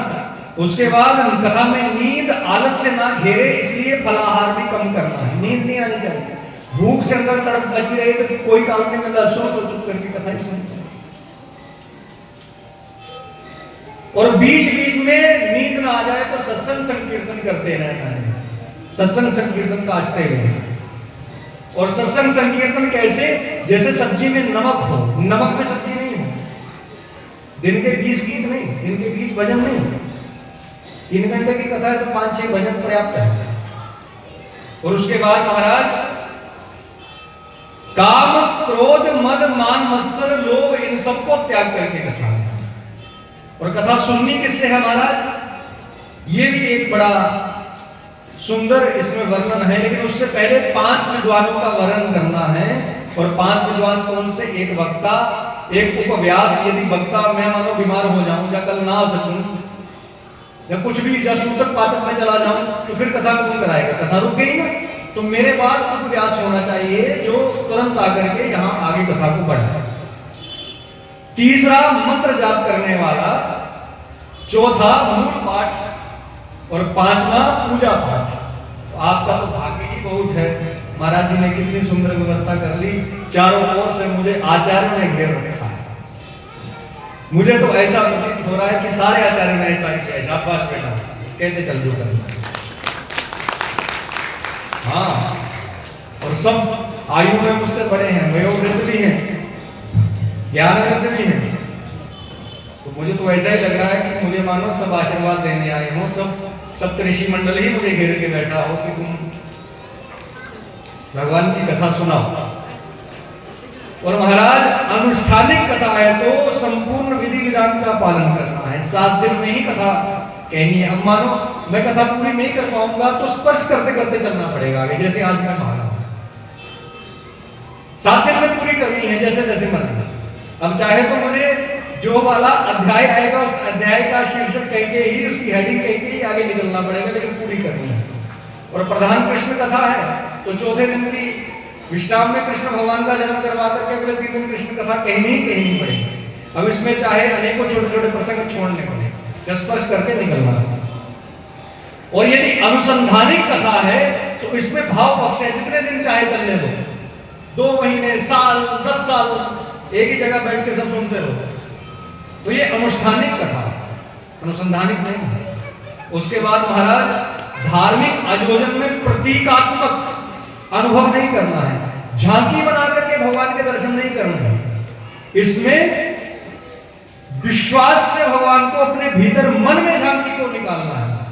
तुम्हारे मन में भगवान की झांकी निकले, नहीं तो झांकी बना करके आजकल चलती कथाओं में नीमे दूध काले ना लड़का चाटी जो मदाड़ी ले गया, गाते हैं ना? आप भी गाते हो? भी गाते हो, पता है, गाते हो ना? अच्छा मुझे बताओ, दूध को ना रिड़के लाते हैं, दूध का मंथन होता है, दही का मंथन। और ये कह रहे हैं दूध किससे मंथन करूं? मेरी मदानी ले गई। अब दूध का मंथन ही नहीं होता, जिसमें पहला ही पद झूठ है उसके आगे सच क्या होगा? दूध नहीं रड़कोंदा, दही रड़कोंदा है ना? दही का रड़कोंदा ना, जब दूध को सना रड़के का तो नहीं। तो झांकी ऐसी नहीं है। यदि झांकी बनेगी तो बाल कृष्ण की बने, तो छोटा सा सुंदर एक पवित्र बालक, पवित्र घर का, वैष्णव घर का बालक हो, उसको हम भगवान मान के प्रणाम कर लेंगे। रुक्मणी मंडल है तो भगवान के छोटे छोटे 2 बालक सूप में बैठ जाएं, नाचेंगे नहीं। ऐसा नहीं होगा आप 10 का नोट करोगे वो जाके पकड़ेंगे, ये नहीं, ये अमर्यादा बिल्कुल बर्दाश्त नहीं होगी इस पे। उन दोनों का सुंदर आसन लगेगा, दोनों सुंदर हमारे भगवान ठाकुर की तरह विराजमान होंगे और हम उनके दूर से दर्शन करके उनको प्रणाम आरती सब करेंगे। प्रतीकात्मक नहीं करना है, मन में विश्वास मान के करना है कि भगवान मेरे मन में आज आ ही जाएगा, झांकी तो आज आ ही जाएगा, ऐसा। और वैष्णव दीक्षा युक्त होकर के कथा सुननी है। वैष्णव दीक्षा है ना सबके पास? सब वैष्णव दीक्षा से युक्त है ना? अरे बोलो भैया, वैष्णव दीक्षा युक्त होकर ही कथा सुननी है। जिसने वैष्णव दीक्षा नहीं ली है, अभी महात्मा चल रहा है, महाराज जी से ले लेना, वैष्णव दीक्षा ले लेना पहले, फिर कथा सुनना, नहीं तो कथा आपको कोई फल नहीं देगी। और उसके बाद महाराज जी कथा कैसे वक्ता से सुननी है, कथा कहने वाला कैसा हो, उसके भी लक्षण इनमें कहे हैं महाराज। तो उन पे भी थोड़ी हम चर्चा करें। विरक्तो वैष्णवो विप्रो वेद शास्त्र विशुद्धि कृत दृष्टांत कुशलो धीरो वक्ता कार्योतीन स्पृह। पहला उसका लक्षण है विरक्त हो, आसक्त न हो। विरक्त समझिए, किसी चीज में उसकी आसक्ति ना हो, मतलब किसी में उसकी मन ना लगा, चाहे संसार हो, चाहे परिवार हो, चाहे पैसा हो, विरक्त हो। और दूसरा वैष्णव हो। अब ये वैष्णव कौन चीज है? वैष्णव किसको कहते हैं? तो वेद आज्ञा है 5 देवताओं की पूजा करने, छठे किसी की पूजा नहीं कर सकते। 5 देवों में पहले हैं श्री गणेश जी, दूसरे हैं भगवान श्री सूर्य नारायण, तीसरी है शक्ति, चौथे हैं शिव और 5वें हैं नारायण। अब राम जी, कृष्ण जी, ये सब नारायण भगवान के ही स्वरूप है। इन 5 को छोड़ करके किसी का मंदिर नहीं हो सकता, किसी की प्राण प्रतिष्ठा का मंत्र नहीं है हमारे यहाँ, सही है ना? राम जी की प्राण प्रतिष्ठा भी नारायण मंत्र से, कृष्ण की भी नारायण मंत्र से। और यदि कोई अपने गुरु जी का या अपनी अलग परंपरा का मंदिर बना रहा है तो इससे यह प्रश्न है कि मंत्र कौन सा प्रयोग में लाया है? फिर आचार्यों को इसका भी उत्तर देना ही चाहिए। अब नवग्रहों की स्थापना होगी तो नवग्रहों की स्थापना का मंत्र क्या है, इसका भी उत्तर देना चाहिए। आज जो कलयुग में नए नए देवता प्रकट हो रहे हैं, उनकी स्थापना किस मंत्र से की गई है, इसका भी उत्तर उनको देना चाहिए। क्योंकि हमने यही सुना है कि द्वारा तो ठाकुर का होता है, ठाकुर द्वारा, और किसी का द्वारा, और शिवाला शिव का होता है और किसी का, और द्वारा देवी का भी होता है और किसी का। आज से पहले मैंने ये मंदिर कोई नहीं सुना था कि फलाने का मंदिर है, ढिमकाने का मंदिर है, फलाने ग्रह का मंदिर है, ढिमकाने ग्रह का मंदिर है, फलाने गुरु जी का मंदिर है, ढिमकाने गुरु जी का मंदिर है। ये मुझे समझ नहीं आती। जो गणेश जी को माने उनको गणपत्य कहते हैं, सूर्य को माने उनको सौर कहते हैं, ये परंपराओं को जो माने, शक्ति को जो माने उसको शाक्त कहते हैं, शिव को जो माने उसको शैव कहते हैं, वो त्रिपुंड तिलक लगाते हैं, और भगवान नारायण को जो माने उसको वैष्णव कहते हैं, जो पुंड तिलक लगाते हैं नीचे से ऊपर की। और कथा किससे सुननी है? विरक्तो वैष्णव। फिर उसके बाद विरक्तो वैष्णवो विप्रो।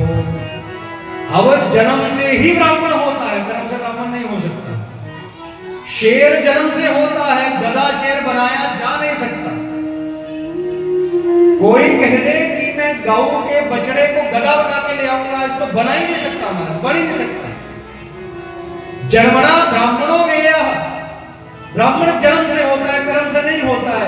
आज कुछ एक सिद्धांतवादी, कुछ एक लोकतंत्र की दुहाइयां देने वाले लोग कहते हैं कि नहीं नहीं ब्राह्मण वर्ण से होता है, और महाराज जी गीता जी के श्लोकों को भी अपने अनुसार तोड़ मरोड़ करके बताने में लगे हुए हैं।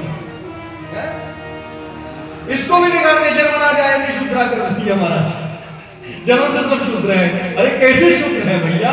गौ का बछड़ा कैसे शूद्र हो जाएगा जन्म से? है?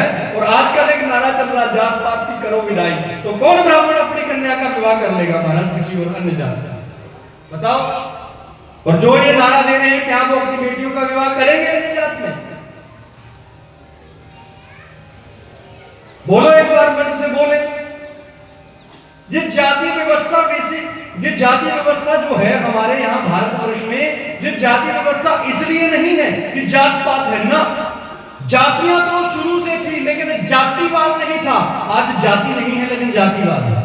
जिस जाति व्यवस्था हमारी आचार्य गोत्र परंपरा व्यवस्था है, और इसको यदि समझना है तो उन मूर्खों की बात पर मत ध्यान दो जो आज पता नहीं अपने अपने वक्तव्य अशास्त्रीय वक्तव्य दे रहे हैं, अशास्त्रीय तथ्य दे रहे हैं। इस बात को ऐसे समझो, हमारी कुल गोत्र परंपरा हमारी आचार्य परंपरा है। हम कहां से आए हैं, हमारा पूर्व कहां से है। हमको ये तो पता होना चाहिए जो अपने पूर्वजों के नाम को नष्ट कर दें, पता ही नहीं पड़े कौन कहां का है, कौन कहां का है। फिर आने वाले 10 साल में यही लोग जो जात पात की करो विदाई कह रहे हैं, ये हमको विदेशी कहेंगे, ये हमको विदेशी कहेंगे, ये हमको मंगोलिया कहेंगे, ये हमको कुछ और कहेंगे, यूरेशिया से आए कहेंगे, जैसे आज कहेंगे। तो महाराज जी जाति परंपरा क्यों आवश्यक है? पाकिस्तान हमारे भारत का ही अंग है, उसने जाति कुलगोत्र व्यवस्था को नष्ट कर दिया। आपको जान करके आश्चर्य होगा, सबसे ज्यादा लूले लगड़े अपंग और नपुंसक हिजड़े किन्नर पाकिस्तान में ही पैदा होगा। जब हम जाति व्यवस्था को नहीं मानेंगे तो ये होगा हमारे साथ। वर्ण शंकर का अर्थ क्या है? वर्ण शंकर को क्यों नहीं अधिकार है कुछ करने का? क्योंकि वर्ण शंकर कभी भी महाराज स्वस्थ, पूर्ण और बुद्धिमान हो ही नहीं सकता। और हमारे भारत में भी एक वर्ण शंकर है जो देश का प्रधानमंत्री बनना चाहता है, लेकिन उसकी बातें सुनो, जान के नाम नहीं लेना होगा, बातें सुनो उसकी। कभी कभी टी शर्ट के ऊपर जनेऊ डाल लेता है, और कभी कभी केरल में बैठ करके महाराज मांस का भक्षण कर रहा होता, हांडी में मांस स्वयं पका रहा होता। कौन सा ब्राह्मण है भैया? ये वही लोग हैं जो इस व्यवस्था को नष्ट करना चाहते हैं। मैं नहीं कहता क्षत्रिय किसी से कम है, मैं नहीं कहता वैश्य किसी से कम है, मैं नहीं कहता महाराज हमारा चतुर्थ वर्ग किसी से कम है। जिस वर्ण को राम ने स्वयं अंगीकार किया है वो कम हो ही नहीं सकता। जिस वर्ण के हाथों का स्वयं राम ने बैर को, झूठे बैर को महाराज स्वीकार किया, वो सर्ष वो कभी अछूत हो ही नहीं सकता। जिस वर्ण को राम जी ने अपने मित्र की तरह अपने संग बैठाया हो, निषाद राज को, वो कभी अस्पृश्य हो ही नहीं सकता। लेकिन हमारे बीच में वैमनस्य फैले, भारत की सभ्यता संस्कृति और भारत की मर्यादाएं नष्ट भ्रष्ट हो जाए, इसलिए आजकल ये नए नए आंदोलन चलने लगे, नया नया कार्यक्रम चल पड़ा। हमारे लिए जो ज्योतिष के अनुसार, कुंडली के अनुसार जो मर्यादा तय हुई है महाराज, अपनी जाति में, नानी की जाति में अपना यदि गोत्र भी है तो 7 पीढ़ियों बाद विवाह करना है। तो ये क्यों हुआ है? ताकि जेनेटिक डिसऑर्डर ना हो, क्रोमोसोम आपस में म्यूचुअल बॉन्डिंग कर सके।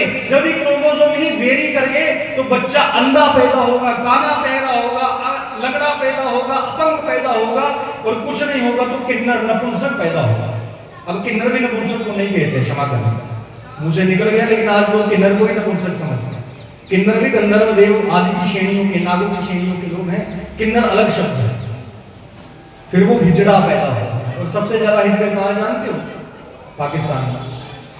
आज यूट्यूब पे नेट में सर्च करना, मंडी है पूरी, नाम ही उसका, पूरी हिजड़ों के लिए जानी जाती है।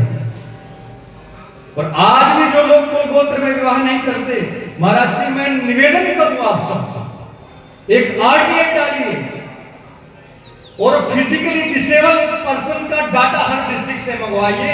जिस डिस्ट्रिक्ट में जेएनके की सनातनी धर्मी महाराज स्वस्थ रूप से अपनी मर्यादाओं का पालन कर रहे हैं, वहां एक भी आपको फिजिकली डिसेबल नहीं दिखेगा। और जहां जहां सनातन धर्म नहीं है महाराज, वहां CWSN फिजिकली डिसेबल की लाइन लगी है महाराज, लाइन लगी है। इसलिए निवेदन करूं, जाति गोत्र परंपरा हमारे आचार्यों की व्यवस्था है। अब मैं कैसे कहूं महाराज, जो नाभादास जी को अपना आदर्श पुरुष मानते हैं वो कैसे कम है, जो कबीरदास जी को अपना आदर्श पुरुष मानते हैं वो कैसे कम है, जो रैदास जी महाराज को अपना आदर्श पुरुष मानते हैं वो कैसे किसी से कम हो सकते हैं। लेकिन जो परंपराएं, जो रास्ते हमारे लिए बने हैं, उन रास्तों पर चल के ही हमको कल्याण की प्राप्ति करनी है, यही सही बात है। भक्त वत्सल भगवान की। ब्राह्मण के घर में ब्राह्मण बालक का जन्म होता है, और जब उसका यज्ञोपवीत हो तब वो द्विज कहा जाता है। और 12 वर्ष जब वो सदगुरुदेव के सानिध्य में रह करके वेद अध्ययन करता है, उसके बाद ही उसको विप्र कहा जाता है। और जब द्विज बनता है तो उसके कान में गायत्री मंत्र की दीक्षा दी जाती है। अब गायत्री मंत्र भी आप सब लोग पढ़ते हो ना? सच बताना कौन पढ़ता है? हाथ उठा। अब सुनो ध्यान से। गायंतम त्रायते इति गायत्री, अथवा गानम गाय, गाने की क्रिया को गाय भी कहते हैं। गायेन गानेन त्रायते इति गायत्री, जो गाते समय गाने वाले की रक्षा करती है उसको गायत्री कहते हैं। और श्रीमद् भागवत जी भी गायत्री मंत्र का ही भाष्य है। और गायत्री मंत्र का जब उपांशु है, उपांशु माने जब हम इसका उच्चारण करते हैं तो हमारे दंतान नैव प्रकाशित याज्ञवल्क्य संहिता में लिखा है, दांत भी नहीं दिखने चाहिए, मुंह के अंदर आवाज नहीं आनी चाहिए। और आज बड़े बड़े स्पीकर पे गायत्री मंत्र, बड़े बड़े ढोल नगाड़ों के साथ गायत्री मंत्र क्यों नाश करते हो धर्म में? मौन मंत्र है जो मुंह के अंदर जिसका जिब्बा हिल जाए तो होंठ भी नहीं हिलने चाहिए हमारे महाराज, ऐसा ये मंत्र है। मंत्र दे गुप्त परिभाषते थी मंत्र अथवा मननाद त्रायते थी मंत्र, जो गुप्त रूप से मनन किया जाए, विचार किया जाए, वही मंत्र है।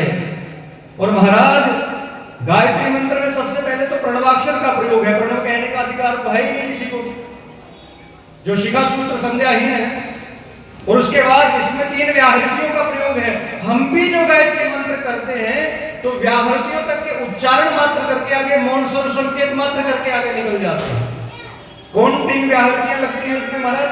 भू भुव स्व महा जना तपा सप्तम, इसमें से पहली 3, उसके बाद नहीं। और गायत्री मंत्र के भी नियम है, तुम सब लोग ये नियम जानते नहीं, मनमाने ढंग से आज सब लोग अपने चल रहे। गायत्री मंत्र करने से सबसे पहले तो शाप विमोचन करना पड़ेगा।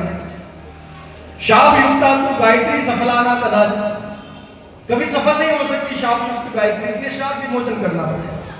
और शाप विमोचन करने के बाद भी यदि गायत्री मंत्र पढ़ना है, हमको मन में पाठ करना है, वेद पाठ करना है या जाप करना है, उनमें भी अलग अलग नियम है। वेद पाठ करते समय वरेण्यम और जाप करते समय नियम 24 अक्षर पूर्ण करने के लिए। और जब पढ़ते भी हम इनको तो अभिन्न पादा गायत्री ब्रह्म हत्या प्रयच्छति, अभिन्न पादा जो गायत्री है सीधी जब हम पढ़ दे तो ब्रह्म हत्या का दोष लग जाता। तो कैसे पढ़े? तो चतुष्पद में 4 पद में इसको तोड़ करके, भिन्न पादा गायत्री 4 पद में तोड़ करके इसको ब्रह्म हत्या में पोहती, इसको 4 पद में तोड़ करके हम भी इसका उच्चारण करते हैं मन के अंदर, 5 उच्चारण करते हैं। और महाराज जी गायत्री मंत्र करते तो बड़ा कुछ है इसमें, माने प्रारंभ में ही 24 अक्षरों की तो 24 मुद्राएं हैं, अंत में 8 मुद्राएं हैं। और महाराज आरंभ में ही गायत्री हृदय का और अंत में गायत्री कवच का, ये सब इसमें नियम हमारे लिए बांधे गए हैं। तो फिर तर्पण विसर्जन आदि आदि। और महाराज आज तो मैं क्या ही बताऊं गायत्री मंत्र की क्या हमने दशा कर दी है स्वयं ने, हम सब लोगों ने, सनातनी धर्म। तो आप कहोगे कि गायत्री मंत्र इतना बुरा है तो मंत्र अच्छा नहीं है, इसका मतलब गायत्री मंत्र यदि आप करोगे तो आपका भला नहीं आपका बुरा करेगा। क्योंकि गायत्री मंत्र उसी का अधिकार है जो वेद पाठ कर रहा है, जो संध्या कर रहा है, आपका नहीं। गायत्री मंत्र ऐसा है जैसे एक दवाई की दुकान पे दवाइयां रखी गई हैं, आपको पेट दर्द हो रही है तो कैंसर की दवाई नहीं खा लोगे। मंत्र वैसे भी किसी ना किसी कल्याण के लिए बने हैं, लेकिन सब मंत्र सबके, सब दवाइयां सबके लिए नहीं है। पेट दर्द हो रही है तो खांसी की दवाई नहीं खाओगे, समझ में आई मेरी बात? इसलिए आपको गायत्री मंत्र का जाप नहीं करना है। आज तो स्कूलों में गायत्री मंत्र असेंबली में किया, असेंबली में गायत्री मंत्र आजकल बोला जा रहा है। तो फिर आप कहोगे हमारे लिए कौन सी गायत्री है? तो तुलसीदास ने मानस गायत्री सबके लिए लिखी है। आप मानस गायत्री है। कौन मानस गायत्री है? जनक सुता जग जननी जानकी, जय सिया राम जय जय सिया राम। जनक सुता जग जननी जानकी, जय सिया राम जय जय सिया राम। अतिशय प्रिय करुणा निधान, जय सिया राम जय जय सिया राम। अतिशय प्रिय करुणा निधान, जय सिया राम जय जय सिया राम। पाके जुग पल पवल मना, जय सिया राम जय जय सिया राम। पाके जुग पल पवल मना, जय सिया राम जय जय सिया राम। जासु कृपा निर्मल मति खान, जय सिया राम जय जय सिया राम। जासु कृपा निर्मल मति खान, जय सिया राम जय जय सिया राम।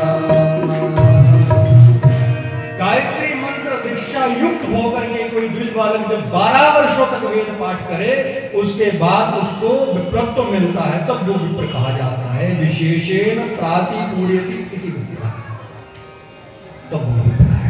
और कथा किससे सुननी है? विरक्तो वैष्णवो विप्रो। अब देखो, विप्र का कोई विप्राणी शब्द नहीं, स्त्रीलिंग शब्द नहीं होता है। विप्र तो है, लेकिन विप्राणी शब्द हमारे शब्दकोश में नहीं है। जजमान शब्द तो है, लेकिन जजमाननी शब्द नहीं है हमारे पास। वक्ता शब्द तो है, इसमें लिखा हुआ प्रत्यक्ष धीरो वक्ता, लेकिन वक्त्री नहीं लिखा उन्होंने, उसको वक्ता ही लिखा है। तो महाराज संदेश क्या है? पुरुष ही केवल जो ब्राह्मण शरीर में पैदा हो और विप्रत्व को प्राप्त कर ले, वही कथा कर सकता है। अब जो मैं बात जब कहता हूं तो मेरी बहुत सी मेरी प्रिय बहनें मुझसे नाराज हो जाती हैं, जो आजकल कथा कर रहे हैं। तो मेरी बहनों, मैं आपके चरणों में एक पुत्र की भांति, एक छोटे भाई की भांति प्रणाम करते हुए कह रहा हूं, तस्मात् शास्त्रम प्रमाणम। जो शास्त्र में लिखा है वही प्रमाण है। और कथा शास्त्र की है तो इसमें ना ही लोकतंत्र काम करेगा, ना प्रजातंत्र काम करेगा, ना राजतंत्र काम करेगा। इसमें तो भारत का संविधान भी काम नहीं करता, इसमें तो सनातन संविधान ही काम करेगा। आज इसलिए मैं निवेदन करूं, आप कथा मत करो, मत करो, मत करो। और दूसरा कारण, ना जाने कब कोई मासिक धर्म में आकर के ऊपर बैठे, इससे भी कथा का नाश है ही है। और तीसरा कारण महाराज, महिला का जनेऊ हो नहीं सकता, महिला को गायत्री दीक्षा मिल नहीं सकती, और महिला कभी विप्र हो नहीं सकती। इसलिए अभी कथा मत करो। और यदि मेरी बहनों को किसी प्रकार की पीड़ा है मुझसे, तो मेरी 2 बेटियां हैं, तुमसे अधिक श्लोक और स्तोत्र उन दोनों को आते हैं, लेकिन वो जीवन में कभी कथा नहीं करेगा। तो फिर क्या करें? सत्संग करो, हरि चर्चा करो, नाम संकीर्तन करो, 1, 2, 3 दिन का सत्संग आदि कर लो, लेकिन अनुष्ठानिक कथा आपको नहीं करनी है। ये मैं अपनी बहनों से निवेदन करूं। मेरी प्रिय बहनें, मेरी बड़ी बहनें हैं, जो भी लाइव के माध्यम से सुन रही हैं, नहीं कर सकते। विरक्तो वैष्णवो विप्रो, वेद शास्त्र विशुद्धीकृत दृष्टांत कुछ लो, विशुद्धता से जिसको वेद शास्त्र का अध्ययन हो अथवा उसको कहने में सामर्थ्यवान हो, दृष्टांत देने में कुशल हो, धीरो धैर्यवान वक्ता हो, वक्त्री नहीं हो, धीरो वक्ता। वक्त्री नहीं लिखा है, वक्ता लिखा है। और फिर महाराज निस्पृह हो, इच्छा रहित हो, वासना रहित हो, ऐसा ही वक्ता कथा करे। और क्या लिखा महाराज व्यास जी ने, कथा कौन करे?